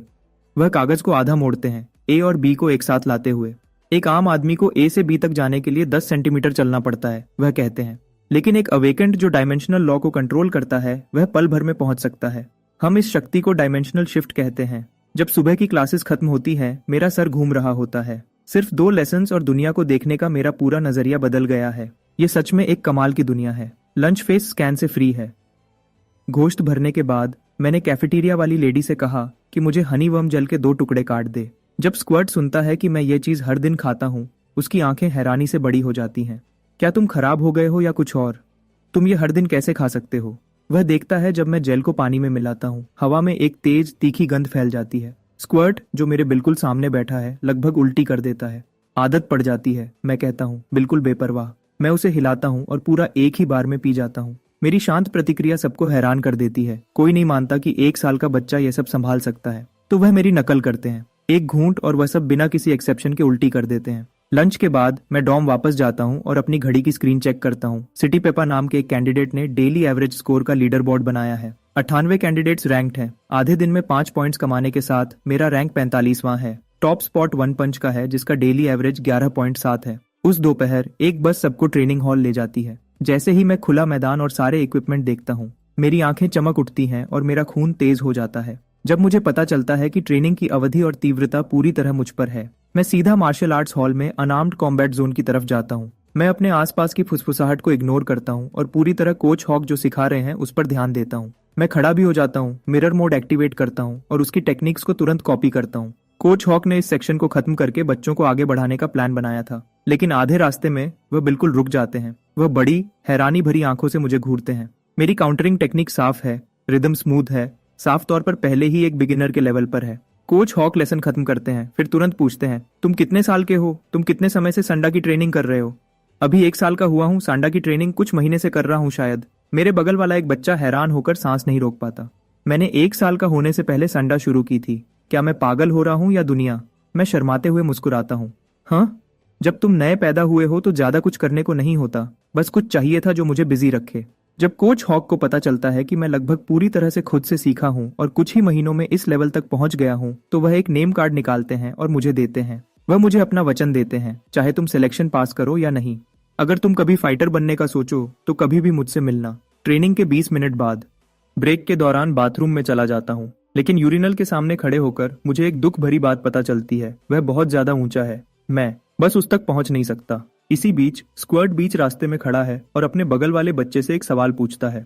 शर्त लगाओ, मैं यहाँ से उस स्टॉल के अंदर तक मार सकता हूँ। कोई जवाब दे उससे पहले वह अपनी जिप खोलता है। एक तेज सिसकारी, छपाक की आवाज से ऐसा लगता है कि वह सच में ड्रेन तक पहुंच गया। स्क्वर्ट अपना छोटा हाथ झटकता है जब वह कर चुका होता है। यह मेरा गिफ्ट है, पूरे जोंगजो में हराया नहीं जा सकता। क्योंकि यहाँ ज्यादातर बच्चे छोटे हैं और उनकी ताकत कम है, वह थोड़ी देर बाद ही आराम करते हैं। लेकिन मैं एक प्रोफेशनल कोच के साथ हर पल का फायदा उठाता हूँ। कोच हॉक सब्र वाले हैं, मेरी टेक्निक की गलतियां बताते हैं। मैं मौका लेता हूँ और सारे बुनियादी चीजें दोहराता हूँ। जब ट्रेनिंग खत्म होती है, मैं अपना क्लास पैनल चेक करता हूँ। सुधार की रफ्तार मुझे संतुष्ट करती है। जैसे ही अनआर्म्ड कॉम्बैट सेशंस खत्म होने लगती हैं, सब हॉल के बीच में इकट्ठे होते हैं। स्पारिंग राउंड्स आखिरकार शुरू होने वाले हैं। कई कोचेस रिंग के किनारे सुरक्षा मॉनिटर के रूप में खड़े हैं। एक बार नियम बताए जाने के बाद अलग अलग स्टाइल्स के फाइटर्स प्लेटफॉर्म पर असली तीव्रता के साथ टकराते हैं। इतने सारे अलग अलग स्टाइल्स के फाइटर्स को पहली बार लड़ते हुए देखकर मुझे लगता है कि हर नजर के साथ मैं कुछ सीख रहा हूँ। मिरर मोड एक्टिव होने के साथ जब भी मुझे कोई अच्छा मूव दिखता है, मैं उसे तुरंत सीख लेता हूँ। मिरर मोड में मेरी सीखने की रफ्तार कमाल की है। मेरा क्लास पैनल नए नंबर्स के साथ अपडेट होता रहता है। प्लेटफॉर्म पर कई राउंड्स के बाद हर स्टैंड अप बॉक्सर नीचे गिरा हुआ है। तुम सब बेकार हो, अब मैं तुम्हें दिखाता हूँ कि यह कैसे करते हैं। स्क्वाड बॉक्सिंग की पोजीशन लेता है और प्लेटफॉर्म पर कदम रखता है। रेसलर को बुलाता है। रेसलर मुस्कुराता है और हमला करता है। स्क्वाड फसला कम करता है, कमर से मुड़ता है, अपने कूल्हे आगे करता है और अपनी पीठ को घुमाता है। रेसलर को प्लेटफॉर्म से साफ उड़ा देता है। स्क्वाड अपनी छोटी कमर थपथपाता है और मुस्कुराता है। हाँ, मैं हवा में 5 मीटर तक मार सकता हूँ। क्या तुम्हें सच में लगता है कि मैं पास से लड़ने से डरता हूँ? पूरा हॉल शांत हो जाता है, मेरा मुंह हिलता है। हर कोई जो एकेडमी में आया है उसके पास कुछ खास है। मैं सोचता हूँ कि क्या मुझे स्टैंड अप स्ट्राइकिंग सीखनी चाहिए। सोचने के बाद मैं संडा के साथ रहने का फैसला करता हूँ, लेकिन मुझे कुछ रेसलिंग टेक्निक्स भी सीखनी चाहिए अपने ग्राउंड गेम को बेहतर बनाने के लिए। मैंने काफी देर तक देख लिया है, अब मेरी बारी है। यह सोचकर मैं खड़ा होता हूँ और प्लेटफॉर्म पर चलता हूँ। जैसे ही मैं ऊपर कदम रखता हूँ, खामोशी छा जाती है। कोई आगे नहीं आना चाहता। एक लंबे इंतजार के बाद उनके चेहरों के भाव पढ़कर मैं समझ जाता हूँ कि क्यों। एक पल सोचने के बाद मैं मुस्कुराता हूँ और कहता हूँ, कोई है जो मेरे साथ 3 मूव्स का बदला बदली करना चाहे? आओ देखो कि क्या मैं टिक भी पाता हूँ। इसे मुझ पर एक एहसान समझना, मैं शुक्रगुजार रहूंगा। एक रिएक्शन मिलता है। 3 मूव्स कोई बड़ी तबाही नहीं होनी चाहिए, और एक छोटे मॉन्स्टर की मदद करने का मतलब है उसके साथ कुछ कनेक्शन बनाना। बुरा डील नहीं है, मैं जाऊंगा। एक बजकट वाला लड़का खड़ा होता है। वह स्पार शुरू करने का इशारा करता है। पहले मूव में मैं हमला करता हूँ। मेरे छोटे पैर जमीन से धकेलकर आगे बढ़ते हैं और मैं तेजी से आगे बढ़ता हूँ। लेकिन सीधे टकराने की बजाय मैं उसके बगल में घूमता हूँ और अपनी बाहें उसके नीचे वाले पैर के चारों तरफ लपेट लेता हूँ। बज़ कट वाला लड़का शांत रहता है। वह अपने घुटने मोड़ता है, अपनी पोजीशन नीचे करता है और अपने सेंटर ऑफ ग्रेविटी को नीचे लाता है। पल भर में मेरे शरीर की हर मसल कस जाती है। मेरी मसल्स में ताकत आती है और मेरे ढीले ट्रेनिंग के कपड़े मेरे शरीर पर कसकर तन जाते हैं। मैं एक मासूम छोटे बच्चे से एक जवान इंसान जैसे जानवर में बदल जाता हूँ। दुगनी ताकत, 2.1 गुना एक्सप्लोजिव फोर्स। मैं बिना चेतावनी के आगे बढ़ता हूँ। मेरा सर सीधा उसकी छाती में घुसता है। एक्सप्लॉइट स्ट्राइक एक्टिवेट करता है। बज़कट वाला लड़का उस भयानक ताकत को सह नहीं पाता। वह पल भर में प्लेटफॉर्म से उछल जाता है। एक मूव, मैच खत्म। पूरी खामोशी। हॉल में हर चेहरा, बच्चे और कोचेस दोनों, हैरानी से बड़े हो जाते हैं। मैं बीस्ट मोड डीएक्टिवेट करता हूँ। मैं उसके पास जाता हूँ, बज़कट वाले लड़के को खड़ा होने में मदद करता हूँ और मुस्कुराता हूँ। स्पार के लिए शुक्रिया। एकेडमी में पहली जीत, मिशन पूरा। इस पल का मजा लेने से पहले ही एक पैनल नोटिफिकेशन आ जाती है। कोच हॉक, जब खाने का टाइम हो तो मुझे जगा देना। मेरे मुंह से यह शब्द निकलते हैं और सब कुछ अंधेरा हो जाता है। मैं सीधा नीचे गिर जाता हूँ, बेहोश होकर। जमीन पर गिरने से पहले ही शांति से खर्राटे ले रहा होता हूँ। जब मैं जागता हूँ, मैं वापस डॉर्म में हूँ। मैं अपनी घड़ी चेक करता हूँ। मेरे पोटेंशियल पॉइंट्स 9 बढ़ गए हैं। डिनर के बाद मिया सही वक्त पर अपना लैपटॉप खोलती है। पूरा परिवार वीडियो कॉल पर आता है। मार्कस का जाना पहचाना चेहरा मुश्किल से स्क्रीन पर दिखा ही था जब चप्पलों की तेज आवाज फर्श पर गूंजती है। पहले मुझे अपने छोटे भाई की याद आ रही है। मुझे उससे बात करने दो। कोको का चेहरा फ्रेम में घुस जाता है। उसकी आंखें उत्सुकता से बड़ी हैं। क्या तुम सिलेक्शन पास कर गए? क्या तुम्हें प्राइज मनी मिली? आराम करो, रिजल्ट्स कम से कम 2 या 3 महीने तक नहीं आएंगे। मैं उसे एक अनुभवी बड़े की तरह हटा देता हूँ। चीजों को जल्दी मत करो। स्कूल में खूब पढ़ाई करो, घर पर अच्छा बिहेव करो और पापा को परेशान मत करो। समझ गई? समझ गई। कोको आज्ञाकारी तरीके से सर हिलाती है, फिर धीरे से समझती है कि कुछ गड़बड़ है। उसे ऐसा क्यों लग रहा है कि उसका छोटा भाई उसे लेक्चर दे रहा है। कॉल खत्म होने के बाद मैं अपना होमवर्क करने बैठ जाता हूँ, क्योंकि प्रॉब्लम को सॉल्व करने के लिए मिडिल स्कूल फिजिक्स की जरूरत है। मैं एकेडमी से मिला टैबलेट खोलता हूँ ताकि सब कुछ ठीक लगे। मेरी उंगलियां तेजी से स्क्रॉल करती हैं, जैसे टेक्स्ट बुक के पन्ने उड़ते हैं। एक नजर में 10 लाइन इन। स्पीड स्कैन पूरी ताकत से चल रहा है। सारी एलिमेंट्री स्कूल की टेक्स्ट बुक्स 2 घंटे के अंदर खत्म हो जाती हैं। तुरंत मिडिल स्कूल फिजिक्स की टेक्स्ट बुक खोलता हूँ। जैसे ही मैं पढ़ता हूँ, मैं होमवर्क के सवाल वाले वीडियो को याद करता हूँ। एक अवेकेंड एक ग्लास में पानी को तुरंत जमा देता है, फिर बर्फ को उतनी ही तेजी से पिघलाता और भाप बनाता है। वह एक बंद कमरे में तेज हवा भी पैदा कर देते हैं। तुम इसकी क्या वजह बताओगे? सारे फिजिक्स मटेरियल को पढ़ने के बाद अपनी दिमागी ताकत 27.1 का इस्तेमाल करते हुए मैं आसानी से खास बातों को समझ जाता हूँ। टेम्परेचर और हीट ट्रांसफर। मैं इसे आम फिजिक्स के तरीके से नहीं देखता। इसके बजाय मैं डायमेंशनल लॉ के नियम जोड़कर एक सही सोच बनाता हूँ। प्रोफेसर जो को ईमेल भेजने के बाद मुझे जल्दी ही उनकी मंजूरी मिल जाती है। उसी वक्त टैबलेट ऐप पर एक नोटिफिकेशन आ जाती है। पिछले टॉप स्कोरर वन पंच का एवरेज हर दिन 11.7 था। मैंने उसकी जगह ले ली है। मेरा डेली एवरेज 19 है। यह हैरान करने वाला नंबर आता है और कमेंट सेक्शन में धमाका हो जाता है। बहुत लोग इसे झूठ कहते हैं। फिर बिना किसी चेतावनी के वन पंच खुद कमेंट्स में आ जाता है। सेक्शन तुरंत शांत हो जाता है। तुम हर स्क्रीन से हैरान करने वाली खामोशी को महसूस कर सकते हो। 19 पॉइंट्स शायद असली हैं। मैं एक बार कमेंट्स देखता हूँ और कुछ नहीं कहता। कोई जवाब देने की जरूरत नहीं। मैं अपना पैनल खोलता हूँ और अगला निशाना देखता हूँ। बस 3 और स्टेट पॉइंट्स चाहिए। जैसे ही एवोल्यूशन माइलस्टोन मिल जाएगा, मुझे एक फॉर्म रिवॉर्ड और एक ट्रेट रिवॉर्ड मिलेगा, दोनों अच्छी क्वालिटी के। मैं खुश हुए बिना नहीं रह पाता। क्या होगा वह? अब जब मैंने मेडिटेशन टेक्निक को पूरी तरह सीख लिया है, मेरी दिमागी ताकत हर दिन 0.1% बढ़ती है। साइकी फॉर्म आई को अनलॉक करना अब सच में मेरी पहुंच में है। जैसे ही मैं अपनी रोज की मेडिटेशन करता रहता हूँ, मेरे सेशंस लंबे होते जाते हैं। एक हफ्ते बाद मैं हर सेशन में 14 मिनट से 17 मिनट तक पहुंच गया हूँ। भले ही मैंने अभी तक डायमेंशनल लॉ को छुआ नहीं है। मुझे एक हैरान करने वाली बात पता चलती है। एकेडमी के फोकस सीरम के बिना मैं बिल्कुल भी मेडिटेटिव स्टेट में नहीं जा सकता। तो मैं प्रोफेसर जो को ढूंढने जाता हूँ। मैं पूछता हूँ कि क्या वह मेरी उम्र देखकर मुझे थोड़ी छूट दे सकते हैं और कुछ एक्स्ट्रा बॉटल्स दे सकते हैं। वह तुरंत मना कर देते हैं, लेकिन कम से कम वह मुझे पूरी तरह समझाते हैं। डायमेंशनल लॉ को छूने के लिए सिर्फ एक मजबूत दिमाग और शरीर ही नहीं, बल्कि बहुत अच्छी किस्मत भी चाहिए। सिर्फ वह खास लोग जिनकी शारीरिक और दिमागी ताकत इंसानी शरीर की जेनेटिक सीलिंग तक पहुंचती है, वह ही इसे करने के लायक होते हैं। कुछ लोगों के लिए एक सेशन ही काफी होता है अगर किस्मत उनके साथ हो। दूसरों के लिए 100 एक्स्ट्रा बॉटल्स फोकस सीरम भी कोई फर्क नहीं डालेंगी। क्योंकि मैं जल्दी ही डायमेंशनल लॉ को छूने वाला नहीं हूँ, मैं अपनी स्टैट्स बढ़ाने के लिए मेडिटेशन करता रहूंगा। और प्रोफेसर जो ने जो बताया है उसके हिसाब से एलीट टियर के लिए शारीरिक स्टैंडर्ड मेरे अगले एवोल्यूशन टारगेट से मिलता जुलता लगता है। डिनर के बाद मैं हमेशा की तरह ट्रेनिंग हॉल जाता हूँ। जैसे ही मैं अंदर जाता हूँ, मुझे एक लड़का दिखता है जिसके बिल्कुल बाल नहीं है। उसका सर बिल्कुल उबले हुए अंडे जैसा लगता है। इधर उधर पूछने के बाद मुझे पता चलता है कि वह लीडर बोर्ड वाला वन पंच है। अभी एग हेड 100 किलोग्राम पर बेंच प्रेसेस कर रहा है। वह लगभग 6 या 7 साल का लगता है, लेकिन उसकी मांसपेशियों की बनावट कमाल की है। उसके कंधे और बाजुओं में पहले ही स्ट्राइएशंस दिख रहे हैं। मैं अपनी स्क्वाट रूटीन शुरू करता हूँ। बीस्ट मोड चालू किए बिना मैं 90 किलोग्राम स्क्वाट कर सकता हूँ। जब मैं अपनी वर्कआउट में पूरी तरह लगा होता हूँ तो पीछे से एक आवाज आती है। यह थोड़ा शर्म की बात है, सच में। मैं अपनी आवाज धीमी रखने की कोशिश करता हूँ। मुड़ता हूँ, यह एगहेड है। शर्म की बात से तुम्हारा क्या मतलब है? मैं पूरी तरह समझ नहीं पाया। शर्म की बात है कि तुम्हारे पास अवेकनिंग ट्रेट नहीं है। तुम जानते हो कि एकेडमी में बहुत सारे बच्चे अवेकनिंग ट्रेट के साथ पैदा होते हैं। बिना ज्यादा मेहनत के वह ए रैंक तक, यहाँ तक कि एस रैंक भी पा सकते हैं। तुम्हारे पास हाई पोटेंशियल पॉइंट्स हैं और अच्छा अनुशासन है, लेकिन अवेकनिंग ट्रेट के बिना एक्सपर्ट्स शायद ध्यान नहीं देंगे। तुम ए रैंक पर ही अटके रह सकते हो। मैं बहस नहीं करता, इसके बजाय मैं मुस्कुराता हूँ और पूछता हूँ, तुम्हारा क्या?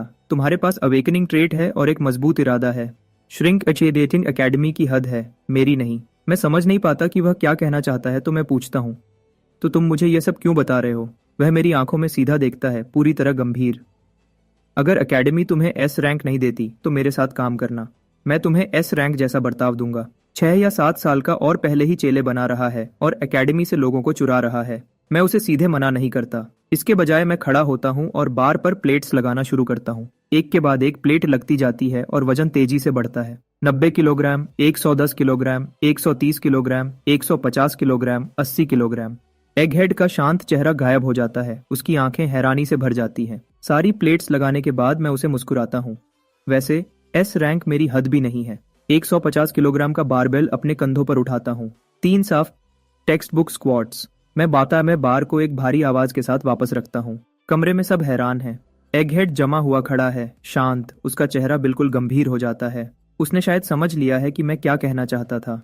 एगहेड एक लंबी सांस लेता है और मुझे सर हिलाता है।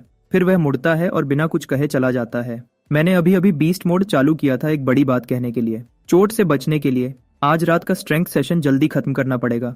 स्क्वाड को बुलाता हूँ और हम डॉम वापस जाते हैं। लेकिन बुगर कहाँ है? इसी पल एक दूसरे ट्रेनिंग रूम में बुगर पुलअप बार पर है। बड़े बड़े गोल घूम रहा है, पूरे 307 चक्कर। कुछ झूलों के बाद वह नीचे आता है और हैरान करने वाली मात्रा में नाक की गंदगी उसके चेहरे से उड़ती है। वह उस अनजान चीज को अपने चेहरे से सीधा अपने मुंह में डाल लेता है और एक संतुष्ट चेहरे के साथ वह धीरे से कहता है, मुझे पक्का लगता है कि मैं अभी और मजबूत हो गया हूँ। थोड़ी देर में एक नया हफ्ता शुरू होता है। दूसरे हफ्ते का ज्यादातर प्रोग्राम विल्डरनेस सर्वाइवल पर ध्यान देता है। मैं आउटडोर एक्सप्लोरेशन ट्रेनिंग जल्दी सीख लेता हूँ और कुछ अच्छे हुनर हासिल करता हूँ। लेकिन इतना सब करने के बाद भी एक्सप्लोरर क्लास पैनल अभी तक अनलॉक नहीं हुआ है। चाहे कुछ भी हो, मुझे पहले साइकी फॉर्मा एवोल्यूशन माइलस्टोन को पक्का करना है। बाकी सब इंतजार कर सकता है। और बस ऐसे ही सब कुछ ठीक हो जाता है। मेरा प्यूरिफिकेशन गेज फिर से भर जाता है और मुझे 2 और स्टैट पॉइंट्स मिलते हैं। मैं दोनों को सीधा मेंटल स्टैट्स में डाल देता हूँ।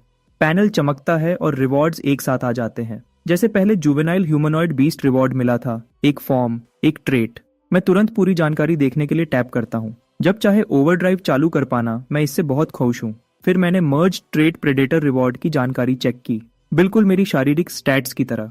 मेरी दिमागी स्टैट्स को अब ग्रोथ रेट और रिकवरी स्पीड दोनों में फायदा मिलता है। पूरा पैनल और जो कुछ भी मैंने अनलॉक किया है उसे देखकर मुझे एक शांत संतुष्टि महसूस होती है।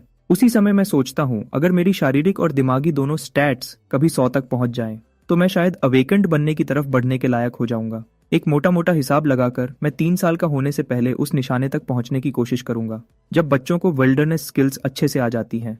वेल के बारे में लेसन्स भी शुरू हो जाते हैं। अगले दिन मैं एकेडमी से मिला हुआ सामान पैक करता हूँ, पंपकिन को साथ लेता हूँ और एकेडमी बस में बैठ जाता हूँ। एक ऐसे डिवाइस से गुजरने के बाद जो स्पेस और टाइम के बीच एक पोर्टल जैसा लगता है। मुझे नीला आसमान, सफेद बादल, अलग अलग साइज के 3 सूरज, तेज हवाएं और पूरी तरह से बैंगनी घास मिली। हम अब एक बड़े खुले मैदान के बीच में खड़े हैं। प्रोफेसर जो सबको बताने के लिए बोलते हैं, याद रखो तुम्हारा मिशन यहाँ 1 महीने तक जिंदा रहना है। कीमती चीजें ढूंढो और उन्हें शुरुआती जगह पर वापस लाओ। अगर तुम्हें कोई गहरी चोट लगती है या तुम्हारी जान को खतरा होता है, हम तुम्हें बाहर निकाल लेंगे, लेकिन वह मिशन की नाकामी मानी जाएगी। यहाँ से तुम अपनी मर्जी से कहीं भी जा सकते हो। टीम बनाओ, अकेले जाओ, साथ काम करो या मुकाबला करो, यह सब तुम पर है। जैसे ही वह खत्म करते हैं, बच्चे हर दिशा में बिखर जाते हैं। 30.3 की शारीरिक ताकत के साथ मेरे छोटे पैर मुझे हैरान करने वाली तेजी से ले जाते हैं। पंपकिन आगे आगे चलती है जब हम आगे के पेड़ों की तरफ बढ़ते हैं। हे रुको, मेरा इंतजार करो, चलो भी। आधे रास्ते में मुझे पीछे से एक जानी पहचानी आवाज सुनाई देती है। पिछले कुछ दिनों की विल्डरनेस ट्रेनिंग में मैं ओवरड्राइव और मिरर मोड को एक साथ यूज कर रहा हूँ। मेरी स्किल प्रोग्रेशन बहुत तेज रही है, जिससे मैं क्लास में सबसे ऊपर पहुंच गया हूँ। स्क्वर्ट दूसरी तरफ थोड़ा अनाड़ी है, उसके लिए बहुत सारे प्रैक्टिकल काम मुश्किल हैं। तो जैसे ही हम रेमनेंट में घुसे, उसने फैसला कर लिया कि वह किसी मजबूत इंसान से चिपक जाएगा। और हाँ, वह आ रहा है। उसके चेहरे पर बेशर्म मुस्कान है, पकड़ने के लिए दौड़ता हुआ। हम मुश्किल से आधा मिनट पेड़ों की तरफ दौड़ रहे होते हैं जब स्क्वर्ट अचानक हाँफता है। पंपकिन अचानक की चीख पर चौंक जाती है। मुझे भी लगता है कि कुछ गलत है और मैं घूम जाता हूँ। क्या हुआ? स्क्वर्ट अपना टैबलेट निकालता है और उस पर टैप करता है। उसका चेहरा उतर जाता है। यहाँ कोई सिग्नल नहीं है। मेरा एक रैंक्ड मैच था। हम विल्डरनेस मिशन पर हैं और तुम गेम्स के बारे में सोच रहे हो। पंपकिन भी मुड़ती है। एक इंसान और एक बिल्ली दोनों स्क्वर्ट को उसी चिड़चिड़ाहट भरी नजर से घूरते हैं। वह आखिरकार थोड़ा शर्मिंदा लगता है और चुपचाप टैबलेट को वापस अपने बैग में डाल लेता है। अचानक मैं सोचने लगता हूँ कि क्या यह टीममेट फायदे से ज्यादा नुकसान वाला है। शायद हमें अलग हो जाना चाहिए। मैं सिर्फ 1 साल का हूँ, मैं तुम्हें धीमा नहीं करना चाहूंगा। स्क्वर्ट घबरा जाता है। मुझे मत छोड़ो, मैं सच में मदद कर सकता हूँ। मैं मछली पकड़ने में बहुत अच्छा हूँ। मेरा बेटिंग मेथड सबसे अलग है। बेटिंग का क्या मतलब है? मैं नाजान होने का नाटक करते हुए पूछता हूँ। तुम पानी में कुछ बेट फैला देते हो और मछलियां तुम्हारे पास आ जाती हैं। मेरा बेट सबसे अच्छा काम करता है। इससे मेरा ध्यान जाता है। ठीक है, बताओ तुम्हारा बेट क्या है? स्क्वर्ट मुस्कुराता है। मैं बस पानी में पेशाब करता हूँ और मछलियां बिल्कुल पागल हो जाती हैं। मुझे अपने अंदर कुछ बदलता हुआ महसूस होता है। पक्का नहीं कि यह अच्छा बदलाव है। मैं एक बार फिर धीरे से कोशिश करता हूँ। देखो, मैं सिर्फ 1 साल का हूँ। मैं तुम्हें सच में पीछे करूंगा। हम बस अच्छे मैच नहीं हैं।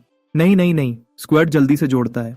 मैं अपना स्पिरिट बीस्ट हंटिंग डॉग भी लाया हूँ, वह पक्का काम आएगा। उस पर मैंने देखा कि एक छोटा गोल्डन रिट्रीवर थोड़ी दूरी से हमारे पीछे आ रहा है। जबान बाहर निकली हुई, हाँफते हुए चल रहा है। यह एक वाटर हंटिंग डॉग है, पानी में बहुत तेज। और मेरे भाई ने कहा था कि रेमनेंट एकेडमी सेटअप में खतरे का लेवल बहुत कम है। लड़ाई के बारे में ज्यादा चिंता करने की जरूरत नहीं। तुम्हारा भाई यहाँ आया है? वह पिछले साल आया था। उसे ए रैंक भी मिला था। मैं सर हिलाता हूँ, यह देखते हुए कि स्क्वर्ट के पास इस जगह के बारे में काम की जानकारी है। मैं आखिरकार उसे साथ आने की इजाजत देता हूँ। यह बात पक्की होने के बाद हम दोनों साथ में जंगल की तरफ बढ़ते हैं। हम मुश्किल से पेड़ों के अंदर घुसे होते हैं जब आगे पंपकिन एक तेज चीख मारती है। एक चेतावनी। एक छोटा जंगली सुअर, बैंगनी ग्रे रंग का, झाड़ियों से बाहर निकलता है, नजर देखता है और भाग जाता है। स्क्वर्ट तुरंत चिल्लाता है, वह सुअर खतरनाक है, हमें उसे पकड़ना होगा। स्क्वर्ट और गोल्डन रिट्रीवर हमारे बगल को कवर करते हैं, कहीं और सुअर छुपे ना हो। फिर मैं अपनी चाकू निकालता हूँ और पंपकिन के पीछे भागता हूँ। कुछ वार और सुअर गिर जाता है। स्क्वर्ट गिरे हुए सुअर को देखता है और चैन की सांस लेता है। मेरे भाई ने मुझे इन चीजों के बारे में चेताया था। बहुत चालाक होते हैं, छुपकर हमला करना पसंद करते हैं। वह तब तक इंतजार करते हैं जब तक तुम नीचे लेटे हुए सो ना जाओ। अगर तुम्हारे पैर सोते वक्त अलग हों तो वह सीधा उनके बीच से हमला करता है। मैं मुंह बनाए बिना नहीं रह पाता। यह सुनते ही मैं खुद ब खुद तन जाता हूँ। तुम्हारी बहन, रुको, तुम्हारा भाई, वह अब ठीक है ना? हाँ ठीक है शायद। वह पहले मुझसे निशानेबाजी में मुकाबला करता था, अब नहीं करता। इन चीजों से निपटने के लिए कोई टिप्स? बस याद रखना कि सोते वक्त अपने पैर साथ रखना। स्क्वर्ट और मैं नदी के पास एक ढलान पर जगह ढूंढते हैं, पीठ एक बड़े पेड़ की तरफ करके। हम एक शेल्टर बनाना शुरू करते हैं। साथ मिलकर हम एक आम लकड़ी का ढांचा खड़ा करते हैं। यह थोड़ा हवादार है, लेकिन एक रात के लिए काफी है। मैं अपने चाकू से सुअर पर काम शुरू करता हूँ। उसकी खाल उतारता हूँ, खून निकालता हूँ और उसे काटता हूँ। मैं बर्तन लगाता हूँ, उसे उबालता हूँ और थोड़ा नमक डालता हूँ। थोड़ी देर में गोश्त का पूरा बर्तन शोरबा समेत हम दोनों के पेट में चला जाता है। गोल्डन रिट्रीवर को भी एक अच्छा टुकड़ा मिलता है। पंपकिन कुछ छोटे जीव पकड़ती है जो खेत के चूहे जैसे लगते हैं और अपना इंतजाम करती है। हम बचा हुआ गोश्त एक पेड़ पर ऊंचा बांध देते हैं ताकि वह सूख जाए। वह मुझे 2 या 3 दिन तक चलेगा, कोई शक नहीं। जैसे ही आसमान अंधेरा होता है, हम आग के पास शेल्टर के दरवाजे के पास लेट जाते हैं। हम बारी बारी से पंपकिन और गोल्डन रिट्रीवर को पहरे पर रखते हैं। स्क्वर्ट और मैं दोनों थोड़ी देर में सो जाते हैं। रात के बीच में मेरा चेहरा खुजलाने लगता है। मैं अपनी आंखें खोलता हूँ और देखता हूँ कि पंपकिन मेरा चेहरा चाट रही है। मैं तुरंत समझ जाता हूँ कोई हमारा गोश्त चुरा रहा है।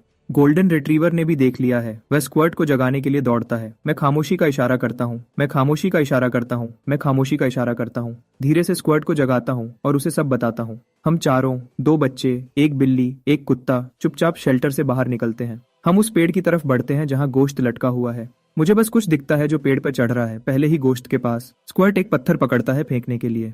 मुझे कुछ ठीक नहीं लग रहा। मैं उसे रोकता हूँ। मैं अपनी फ्लैशलाइट जलाता हूँ और उसे पेड़ पर ऊपर करता हूँ। एक छोटी लड़की वहां ऊपर है। वह डाली से बिल्कुल चिपकी हुई है, बिना कोई आवाज किए। फ्लैशलाइट की रोशनी उस पर पड़ती है। वह अकड़ जाती है, फिर धीरे से नीचे देखती है। वह अजीब और अदब भरी मुस्कान देती है।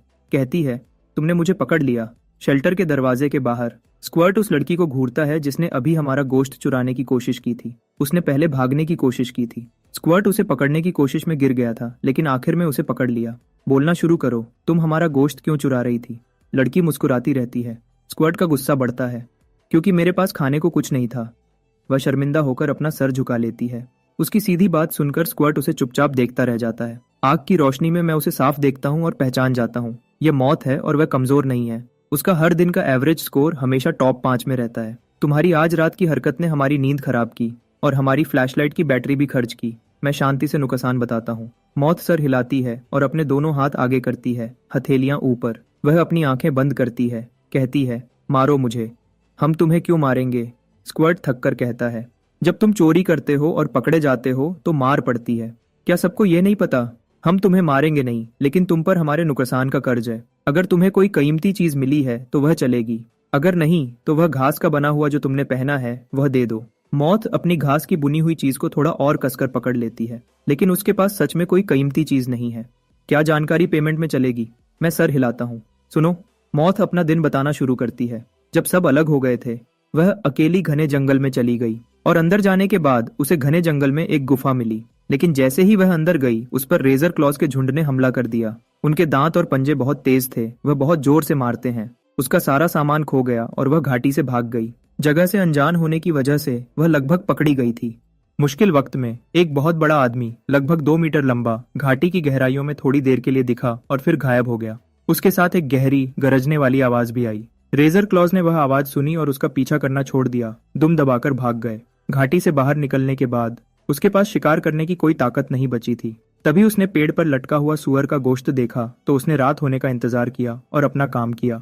मौत की बात सुनने के बाद और स्क्वर्ट ने जो खतरे के लेवल के बारे में बताया था, उसे मिलाकर मुझे लगता है कि थोड़ा और उसके बारे में बताना अच्छा होगा।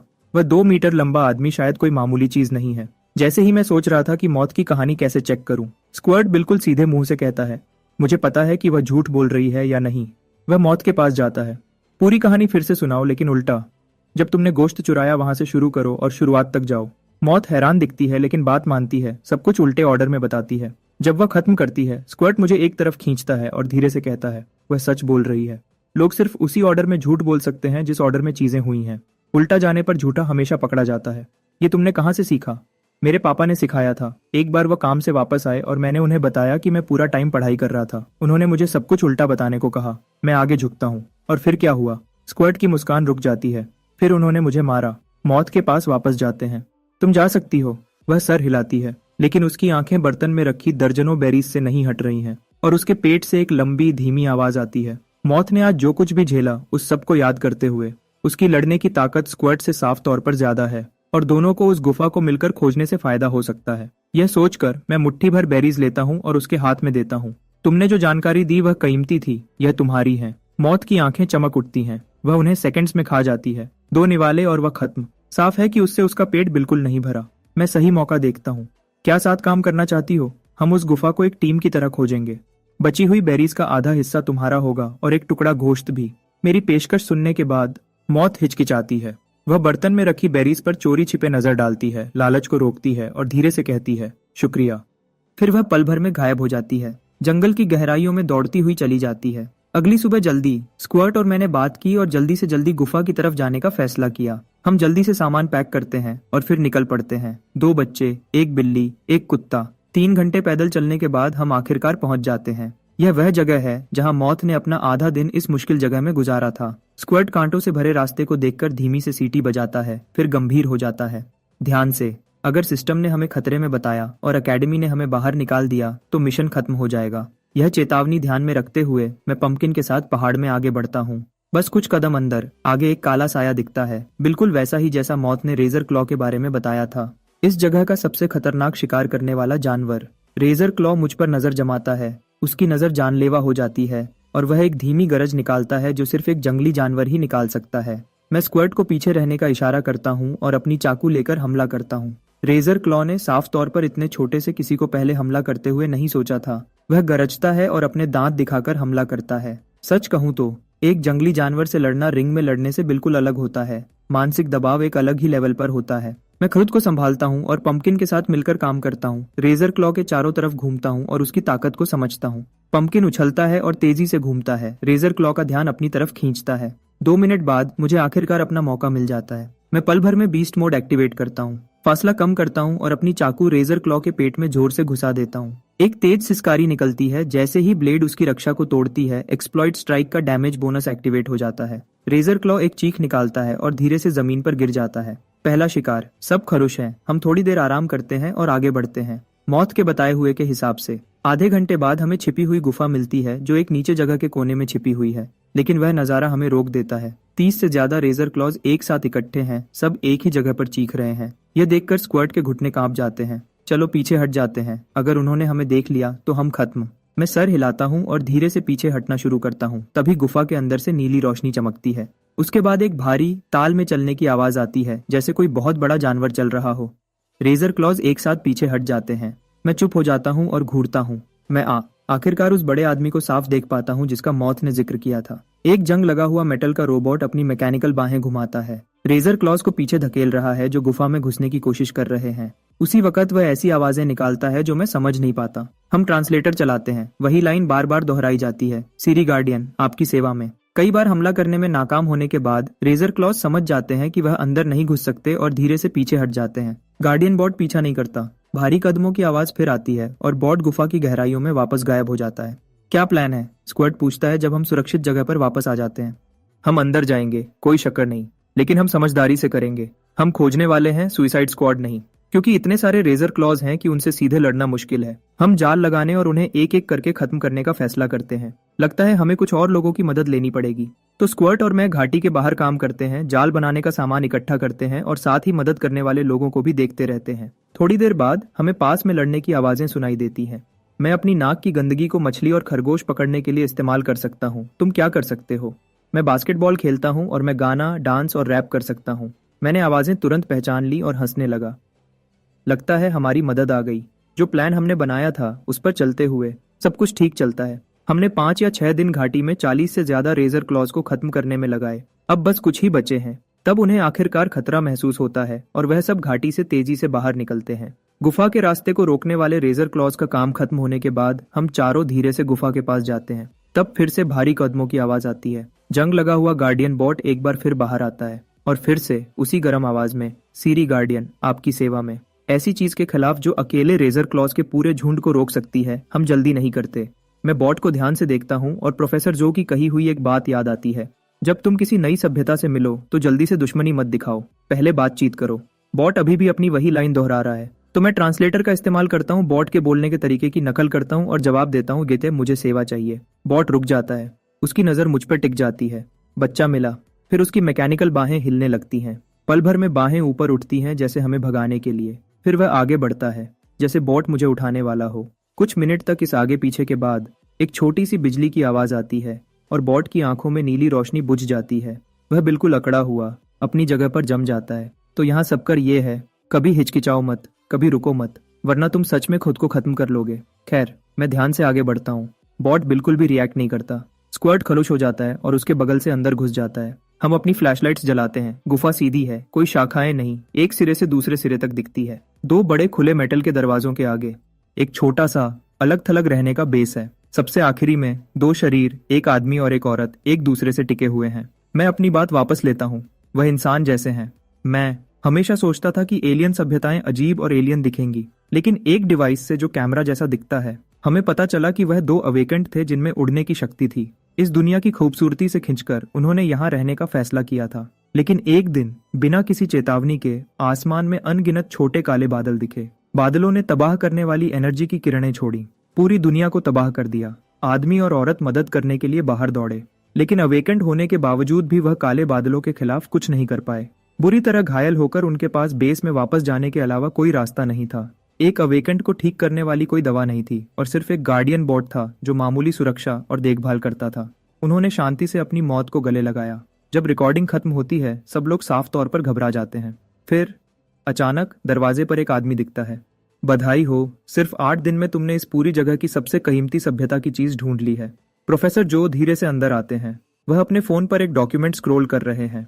और तुमने ऐसा करने का एकेडमी का सबसे तेज रिकॉर्ड तोड़ दिया है। वह मुझ पर नजर डालते हैं। तुम्हारी किस्मत बहुत अच्छी है बच्चे, तुमने बॉट का बच्चे की सुरक्षा वाला प्रोटोकॉल चालू कर दिया, वरना उससे आगे निकलना बिल्कुल भी आसान नहीं होता। मैं कैमरा ऊपर करता हूँ। प्रोफेसर, वह काले बादल क्या थे? बाकी बच्चे आगे झुकते हैं, सब जानना चाहते हैं, सबकी आंखें उन पर टिक जाती हैं। हम उन्हें स्टार हंटर्स कहते हैं। वह ब्रह्मांड में घूमते हैं और सभ्यताओं का शिकार करते हैं। प्रोफेसर जो का चेहरा गंभीर हो जाता है। जब भी उन्हें कोई विकसित सभ्यता मिलती है, वह हमला करते हैं, उसके साधन लूट लेते हैं, फिर ग्रह की सतह को तबाह कर देते हैं, सभ्यता को शून्य से फिर से बनाने पर मजबूर करते हैं। फसल काटने जैसा, एक बार काटो और अगले के उगने का इंतजार करो। जवाब एक बोझ की तरह गिरता है। क्या धरती को भी स्टार हंटर्स ने निशाना बनाया है? हमें नहीं पता, लेकिन हमें हमेशा तैयार रहना होगा। वह कमरे में सबको इशारा करते हैं। इसीलिए अकेडमी ने तुम सबको एक साथ लाया है। अगर तुम में से एक भी सभ्यता का रक्षक बन गया तो हमारी सारी मेहनत सफल हो जाएगी। 1 महीने बाद सब बेस कैंप पर इकट्ठे होते हैं। इस बची हुई जगह के सर्वाइवल मिशन में 5 कैंडिडेट्स को बाहर कर दिया जाता है। मेरा स्कोर सबसे ज्यादा है, मेरी रैंकिंग एकेडमी के टॉप 10 में आ गई है। लेकिन सबसे बड़ी हैरानी की बात यह है कि मेरी घड़ी ने एक्सप्लोरर स्टोर खोल दिया है। हर तरह का सामान खरीदने के लिए मिल रहा है। जैसे ही मैंने अपना प्रोफाइल रजिस्टर किया, मेरे पैनल में अपने आप एक नोटिफिकेशन आ गया। 1 सेकंड भी बिना सोचे मैंने उस एक्सप्लोरर क्लास को अनलॉक करने के लिए टैप किया जिसका मैं इंतजार कर रहा था। कुछ दिन बाद एगहेड अलविदा कहने आता है। वह सिलेक्शन में पास हो गया है। वह अकेडमी का इतिहास में 27वां एस रैंक टैलेंट बन गया है। वह मुझे ढूंढ लेता है और मुझे एक नेम कार्ड देता है। इस बार यह एक इनविटेशन है, कोई नौकरी का ऑफर नहीं। मैंने पहले तुम्हें कम समझा था, बिना किसी अवेकनिंग ट्रेट के भी तुम एस रैंक के पूरे लायक हो। उसकी माफी सच्ची थी। जब भी तुम्हें मौका मिले तुम मेरी फैमिली की कंपनी में आ सकते हो। मैं कार्ड लेता हूँ और सर हिलाता हूँ। एगहेड के जाने के बाद मेरी रैंकिंग अपने आप 9वें पर आ जाती है। कुछ दिन बाद मौत अलविदा कहने आती है। वह मुझे शुक्रिया कहती है। उसकी रेमनेंट एक्सप्लोरेशन की शुरुआत मुश्किल थी, लेकिन उसने अच्छे नंबर हासिल किए और इसका कुछ क्रेडिट मुझे भी जाता है। उसे आखिर में ए रैंक मिला। मौत के जाने के बाद मेरी रैंकिंग 6ठे पर पहुंच जाती है। अब तक 1 साल के प्रोडिजी की कहानी पूरी एकेडमी में फैल चुकी थी। खास गुप्तता के इंतजाम किए गए हैं। उसके बाद से मैं लगभग पूरा अकेला ही पढ़ता और ट्रेनिंग करता हूँ। प्रोफेसर जो को देखते हुए वह हमेशा सब कुछ जानते हुए लगते हैं।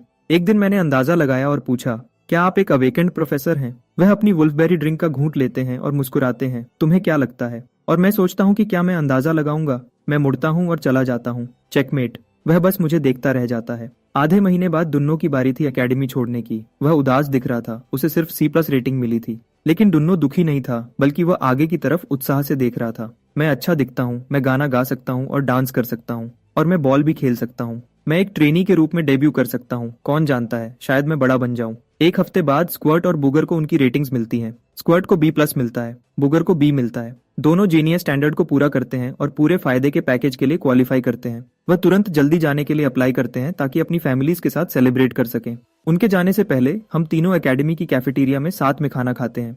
दोनों के लिए स्क्वर्ट और बुगर गंभीर चेहरों के साथ अपनी सोडा कैंस उठाते हैं, अपने बगल की खाली सीट को देखते हुए, जैसे दोनों पहले ही एक हीरो की मौत मर चुका हो। फिर बुगर मेरी तरफ मुड़ता है। तुम बोर्ड पर नंबर 1 हो, या तो S रैंक या A+ होना ही चाहिए। हाँ, अगर तुम्हें SES रैंक नहीं मिलता तो इस एकेडमी को चलाने वाले लोग पूरे बेकार हैं। सिलेक्शन पास करने के बाद से बुगर अपनी बातों में काफी हिम्मत वाला हो गया है, और सच कहूं तो मुझे लगता है कुछ सालों में मैं शायद तुम्हारे पीछे चल रहा होऊंगा। वह मुझे अपने कॉन्टैक्ट डिटेल्स और घर के एड्रेस देते हैं। कहते हैं जब भी मैं चाहूं उनसे मिलने आ सकता हूं। इसी बीच एकेडमी के कॉन्फ्रेंस रूम में इवैल्यूएटर्स का एक ग्रुप गर्मा गर्म बहस कर रहा है। 15 सालों में एक भी S रैंक कैंडिडेट ऐसा नहीं रहा जिसके पास अवेकनिंग ट्रेट न हो, एक कंजर्वेटिव इवैल्यूएटर कहता है। मैं मानता हूं कि काय की क्षमता खास है, लेकिन अवेकनिंग ट्रेट के बिना उसके फ्यूचर को लेकर बहुत ज्यादा अनिश्चितता है। मुझे लगता है वह कुछ सालों में इलीट लेवल तक पहुंच सकता है, लेकिन वह वहां जिंदगी भर अटका भी रह सकता है। कुछ और कंजर्वेटिव इवैल्यूएटर्स सहमत होते हुए सर हिलाते हैं। तभी दरवाजे से एक आवाज आती है, तुम में से कोई क्या जानता है? इवैल्यूएटर्स घूम जाते हैं। एक सफेद बालों वाला बुजुर्ग अंदर आता है, हाथ में वुल्फबेरी टी का ग्लास लिए। कमरे में सब एक साथ खड़े हो जाते हैं। डायरेक्टर। बस। बुजुर्ग सबसे आगे वाली सीट पर बैठ जाते हैं और अपनी नजर से पूरे कमरे को देखते हैं। मैं जानता हूं तुम्हारे दिमाग में क्या चल रहा है। शुरू के सालों में हम बहुत उम्मीद में थे। जब हम S रैंक टैलेंट्स को रेटिंग देते थे, उनमें से ज्यादातर ने हमें निराश किया, तो तुम सब सावधान हो गए, जिम्मेदारी से डर गए। मैं समझता हूँ, लेकिन बुजुर्ग का लहजा तेज हो जाता है। क्या यहाँ किसी को ये ख्याल आया है कि तुम में से कुछ लोग उन S रैंक स्लॉट्स को अवेकेंट फैमिलीज के लिए फेवर के तौर पर बचा रहे हो और आम परिवारों के कैंडिडेट्स पर जानबूझकर सख्ती कर रहे हो? कंजर्वेटिव इवैल्यूएटर्स का चेहरा पीला पड़ जाता है। सब जोर देते हैं कि वह ऐसा कभी नहीं करेंगे। बुजुर्ग सर हिलाते हैं। अच्छा, तो वापस रेटिंग पर आते हैं। एस रैंक का स्टैंडर्ड सिर्फ आम अवेकेंड बनाना नहीं है। हमें सबसे बेहतरीन वेल एक्सप्लोरर्स चाहिए, सभ्यता के आखिरी रखवाले। यह क्षमता मैंने 1 साल के बच्चे में देखी है। तुम्हें लगता है उसमें नामंजूर खतरा है? मैं 10 गुना ज्यादा खतरा उठाना पसंद करूंगा इस एक मौके को छोड़ने के बजाय। एक स्टाफ मेंबर वोट शुरू करने का इशारा करता है। कैंडिडेट काय को प्रोजेक्ट एपेक्स के नियम के तहत जांचा गया है। प्रस्तावित रेटिंग एस रैंक। कौन कौन सहमत है? बुजुर्ग का हाथ सबसे पहले ऊपर जाता है। टेबल के दूसरे छोर पर बैठी डॉक्टर वेंडी भी अपना हाथ उठाती है। जब सीनियर लीडर खतरा उठाने को तैयार थे, ज्यादातर इवैल्यूएटर्स उनका पीछा करते हैं और अपने हाथ उठाते हैं। उसी पल लेटेस्ट रेटिंग का नतीजा कॉन्फ्रेंस रूम से बाहर निकलता है। एक नया मुकाम जोंगजो के प्रोजेक्ट एपेक्स के इतिहास में 28वां एस रैंक ऑफिशियली रिकॉर्ड हो गया है। जब डॉक्टर वेंडी मुझे बताती हैं कि मुझे एस रैंक मिला है तो मैं हैरान नहीं होता, लेकिन मिया बहुत खुश है। पिछले कुछ हफ्ते में वह दूसरे पेरेंट्स से बात कर रही थी और उसने जाना कि रैंक्ड टीयर्स के बीच कितना बड़ा फर्क है। अब उसके बेटे को सबसे ऊंचा एस रैंक मिला है। उसे राष्ट्रीय खजाना कहना कोई बड़ी बात नहीं होगी। अब जब मुझे एस रैंक मिल गया है और मैंने अपने बनाए हुए गोल्स पूरे कर लिए हैं, घर जाने का समय हो गया है। डॉक्टर वेंडी मेरी घड़ी पर कुछ कैरेक्टर्स भेजती हैं। जोंगजो प्रोडिजी प्रोटेक्शन एक्ट अब तुम्हारे लिए लागू हो गया है। जो मैंने अभी तुम्हारी घड़ी पर भेजा है वह तुम्हारी सेफ्टी आईडी है। अगर तुम किसी मुश्किल में पड़ते हो तो वह आईडी लोकल अथॉरिटीज को दे देना और तुम्हें सबसे तेज मदद मिलेगी। और अवेकन भी तुम्हारी पूरे दिन और रात करीब से देखभाल के लिए लगाए जाएंगे। मैं बार बार सर हिलाता हूँ, ये बहुत अच्छा है, बहुत तसल्ली देने वाला है। डॉक्टर वेंडी, वह 10 मिलियन का डेवलपमेंट ग्रांट कब मिलेगा? फिक्र मत करो, जो तुम्हारा है वह कोई नहीं ले सकता। वह मिया को एक फाइनेंशियल डॉक्यूमेंट देती है। डेवलपमेंट ग्रांट ज्यादातर रीइंबर्समेंट पर बेस्ड है। ये तुम्हारे स्टोर अकाउंट में आ जाएगा। बस खर्च करते वक्त सही रिसीप्ट्स लेना मत भूलना। ग्रांट कंफर्म हो गया है, प्रोडिजी प्रोटेक्शन एक्ट एक्टिव है और अब बस एक चीज बची है। डॉक्टर वेंडी, क्या कोई अवेकेंड मेरा मेंटर बनेगा? क्या यह डिसाइड हो गया है? मैं पूछता हूँ, अपनी उत्सुकता मुश्किल से छुपाते हुए। इस पर डॉक्टर वेंडी का चेहरा बदल जाता है। वह एक खास सीनियर लीडर के बारे में सोच रही है जिसने सही तरीके को छोड़कर पहले ही मेंटर की जगह ले ली थी। वह आरआई को मुस्कुराती है। जल्दी ही फाइनल हो जाएगा, तुम्हें बता दिया जाएगा। प्रोजेक्ट एपेक्स कमिटमेंट अग्रीमेंट पर साइन करने के बाद हम एक प्राइवेट जेट में बैठकर सीधे लूटन के नॉर्थ डिस्ट्रिक्ट एयरपोर्ट जाते हैं। फिर एक प्राइवेट कार हमें आराम से घर तक ले जाती है। हम अभी घर पहुंचे ही थे कि मार्कस अंदर आता है। उसने खास इसके लिए छुट्टी ली थी। मैं हमेशा जानता था कि मेरा बेटा यह कर दिखाएगा। उसका चेहरा खुशी से लाल हो गया है। वह सेलिब्रेशन के लिए स्पार्कलिंग ड्रिंक्स का पूरा केस ऑर्डर करता है। 5 बजे के आसपास वह कोको को स्कूल से लेने जाता है। थोड़ी देर में सामने का दरवाजा खुलता है। कोको स्कूल यूनिफॉर्म में मिट्टी से भरी हुई उछलती हुई आती है। छोटे भाई, क्या तुम्हें प्यास लगी है? कोको फ्रिज से स्पार्कलिंग वाटर का एक कैन निकालती है और उसे दोनों हाथों से मुझे देती है। क्या तुम्हें भूख लगी है? डिनर में कोको एक पूरी चिकन लेग उठाती है और मेरे बोल में रख देती है। क्या तुम थक गए हो? ट्रेनिंग के बाद कोको मेरे लिए एक टॉवल और एक ड्रिंक लाती है। वह मेरे कंधों को थोड़ा दबाती भी है। मैं अपनी आंखें आधे बंद करता हूँ और इसके हर पल का मजा लेता हूँ। इस घर में मेरा रुतबा सबसे ऊंचा हो गया है। हे, मेरी घड़ी कहाँ है?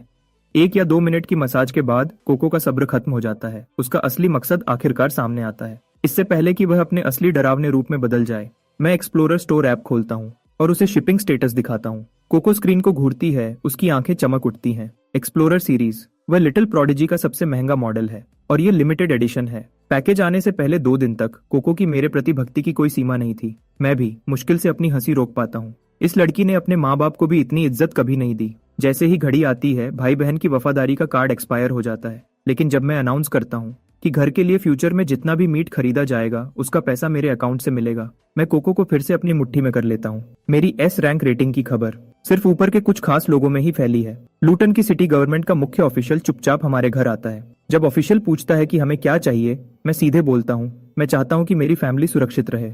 ऑफिशियल बिना किसी झिझक के मान जाता है। एक प्राइवेट कार और सिक्योरिटी का इंतजाम किया जाता है ताकि मार्कस, मिया और कोको को हर दिन स्कूल ले जाया और लाया जा सके। एक बड़ा अपार्टमेंट और एक सरकारी रेजिडेंशियल कॉम्पाउंड भी ऑफर किया जाता है, बिना किराए के और 20 साल रहने के बाद पूरी मालिकाना हक। मार्कस और मिया वहाँ हैरानी में खड़े हैं, आखिरकार समझ रहे हैं कि अब चीजें कितनी अलग हैं।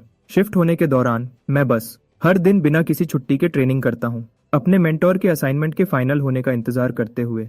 पूरा 1 महीना बीत जाता है जब आखिरकार ईमेल आता है। नाम लिखा है सीनियर प्रोफेसर जो। ये एकेडमी के वही पुराने प्रोफेसर हैं, तो वह सच में अवेकेंड नहीं है। मेरी घड़ी बजती है। छोटे, अब मैं तुम्हारा मेंटर हूँ। हैरान हो? ये नहीं सोचा था। तुम्हारे लिए एक छोटा सा गोल है, 4 साल के अंदर एलीट लेवल तक पहुंचो। अगर ऐसा करते हो तो एक बड़ा इनाम इंतजार कर रहा है, और अगर तुम नहीं करते तो मैं खुद लूटन आकर तुम्हें थप्पड़ मारूंगा। मैं थोड़ा सिकुड़ता हूँ, पता नहीं क्यों। मुझे शक नहीं है कि वह सच में ऐसा करेंगे। खुशकिस्मती से ये गोल मेरे लिए बिल्कुल भी मुश्किल नहीं है। स्कूल तब तक इंतजार कर सकता है जब तक तुम एलीट लेवल तक नहीं पहुंच जाते। ट्रेनिंग के लिए बस मेरे इंतजाम को फॉलो करना। एक मेंटर का होना सच में बोझ कम कर देता है। मैं अच्छे मूड में फोन रखता हूँ, मेंटर की खबर का इंतजार करते हुए। कोको मेरी स्पारिंग पार्टनर रही है। हर शाम हम साथ में कॉम्बैट प्रैक्टिस करते हैं। एकेडमी जाने से पहले कोको को हराने के लिए पूरी कोशिश और कुछ नए तरीके लगते थे। मुझे हर मौका ढूंढना पड़ता था ताकि साइज के फर्क को पूरा कर सकूं। वापस आने के बाद हम बराबर के थे, 50-50। कोको हैरान है, वो फिर से मुझे एलियन फ्रीक कहने लगी है। कुछ दिन बाद प्रोफेसर जो फोन करते हैं, ट्रेनिंग फैसिलिटी और तुम्हारा कोच सब तैयार है। पूरी जगह सिर्फ मेरी है। इक्विपमेंट के लिए इंतजार नहीं करना पड़ेगा। जो भी मैं ट्रेन करना चाहूँ जब भी चाहूँ। घर से आधे घंटे की दूरी पर। यह है जिंदगी। थोड़ी देर बाद प्रोफेसर जो ने जिस कोच का इंतजाम किया था वह आती है, एक जवान औरत जिसके ऊंचे पोनीटेल है। हेलो, मैं तुम्हारी पर्सनल कोच टीना हूँ। हाय कोच टीना। मैं बारबेल को रखता हूँ और दौड़कर पास जाता हूँ। मानसिक रूप से तैयार होने के बावजूद कोच टीना अपनी आंख को फड़कने से रोक नहीं पाती जब वह 100 केजी बारबेल देखती है। परिचय के बाद मैं उसके क्रेडेंशियल्स देखता हूँ। कोई ऐतराज नहीं। हम आगे के लिए ट्रेनिंग प्लान फाइनल करते हैं। मैं उसके बारे में हर चीज से संतुष्ट हूँ। फिर मैं सवाल पूछता हूँ, कोच टीना, 1 साल की तुम्हारी फीस क्या है? वह मुस्कुराती है। ज्यादा नहीं है, इसे एक एहसान समझो। मैंने तुम्हें दोस्तों और फैमिली वाला रेट दिया है, 2 मिलियन साल का। बहुत अच्छा, बहुत अच्छा, बहुत अच्छा। मैं बार बार सर हिलाता हूँ। ये पहली बार है जब मैंने सच में दोस्ती की कीमत समझी है। जब मैं सब जोड़ता हूँ, ट्रेनिंग फैसिलिटी, पर्सनल कोच, मैं पहले ही $8 मिलियन के कर्ज में हूँ। बदकिस्मती से इस पर कम ब्याज है और 18 साल का होने तक इसकी चुकौती नहीं करनी है। कम से कम यह कंट्रोल से बाहर नहीं जाएगा। इतने कर्ज के साथ मैं खुद को एक बिल्कुल न रुकने वाली ट्रेनिंग रूटीन में झोंक देता हूँ। मैं कसम खाता हूँ कि हर पैसा वापस कमाऊंगा। कोच टीना पूरी तरह प्रोफेशनल है। जो भी मैं करना चाहता हूँ वह सिखाती है। उस पल से मेरी सभी स्किल्स के एक्सपीरियंस पॉइंट्स तेजी से बढ़ने लगते हैं। समय तेजी से गुजरता है। मिरर मोड और ओवरड्राइव दोनों डबल बूस्ट के रूप में एक्टिव हैं। मैं हर दिन तेजी से तरक्की करता हूँ। जब बसंत आता है, वह मौसम जब हर साल संक्रामक बीमारियां फैलने लगती हैं। मुझे पिछली बसंत याद है, एक गंभीर महामारी फैल गई थी। मिया घर पर फंसी हुई थी, अपने स्टूडेंट्स के लिए ऑनलाइन क्लासेस चला रही थी। लेकिन मुझे हमेशा लगता था कि यह अवेकेंट से जुड़ा हो सकता है। तो मैं प्रोफेसर जो को मोटा मोटा बताता हूँ और पूछता हूँ कि क्या अवेकेंट से जुड़ी घटनाओं की जानकारी तक पहुँचने का कोई तरीका है। प्रोफेसर जो मुझे एक रेफरल कोड भेजते हैं, फिर मेरी घड़ी पर एक ऐप भेजते हैं। लेकिन वह एक बात साफ करते हैं, मुझे खुद जांच नहीं करनी है। मैं सिर्फ डेटाबेस आर्काइव्स देख सकता हूँ। मैं ऐप इंस्टॉल करता हूँ और उसे खोलता हूँ। मैं कीवर्ड्स टाइप करता हूँ, ग्रीन फ्लाई। डेटाबेस तुरंत कई केसेस दिखाता है। वह सच में अवेकेंट लेवल की शक्तियों से जुड़े हैं। जैसे ही मैं ध्यान से पढ़ता हूँ, मेरा चेहरा गंभीर हो जाता है। हर एक केस में बड़े पैमाने पर मौत की महामारी शामिल है। मिडीवल यूरोप की ब्लैक डेथ से लेकर 1918 की स्पेनिश फ्लू तक, इन सभी बदनाम महामारियों में ग्रीन फ्लाई के निशान मिलते हैं। ओवरसीज में अवेकेंड ऑपरेटिव्स की लंबी जांच के बाद यह रास्ता एक पौराणिक जीव की तरफ जाता है, बेएल्ज़ेबब, लॉर्ड ऑफ द फ्लाइज।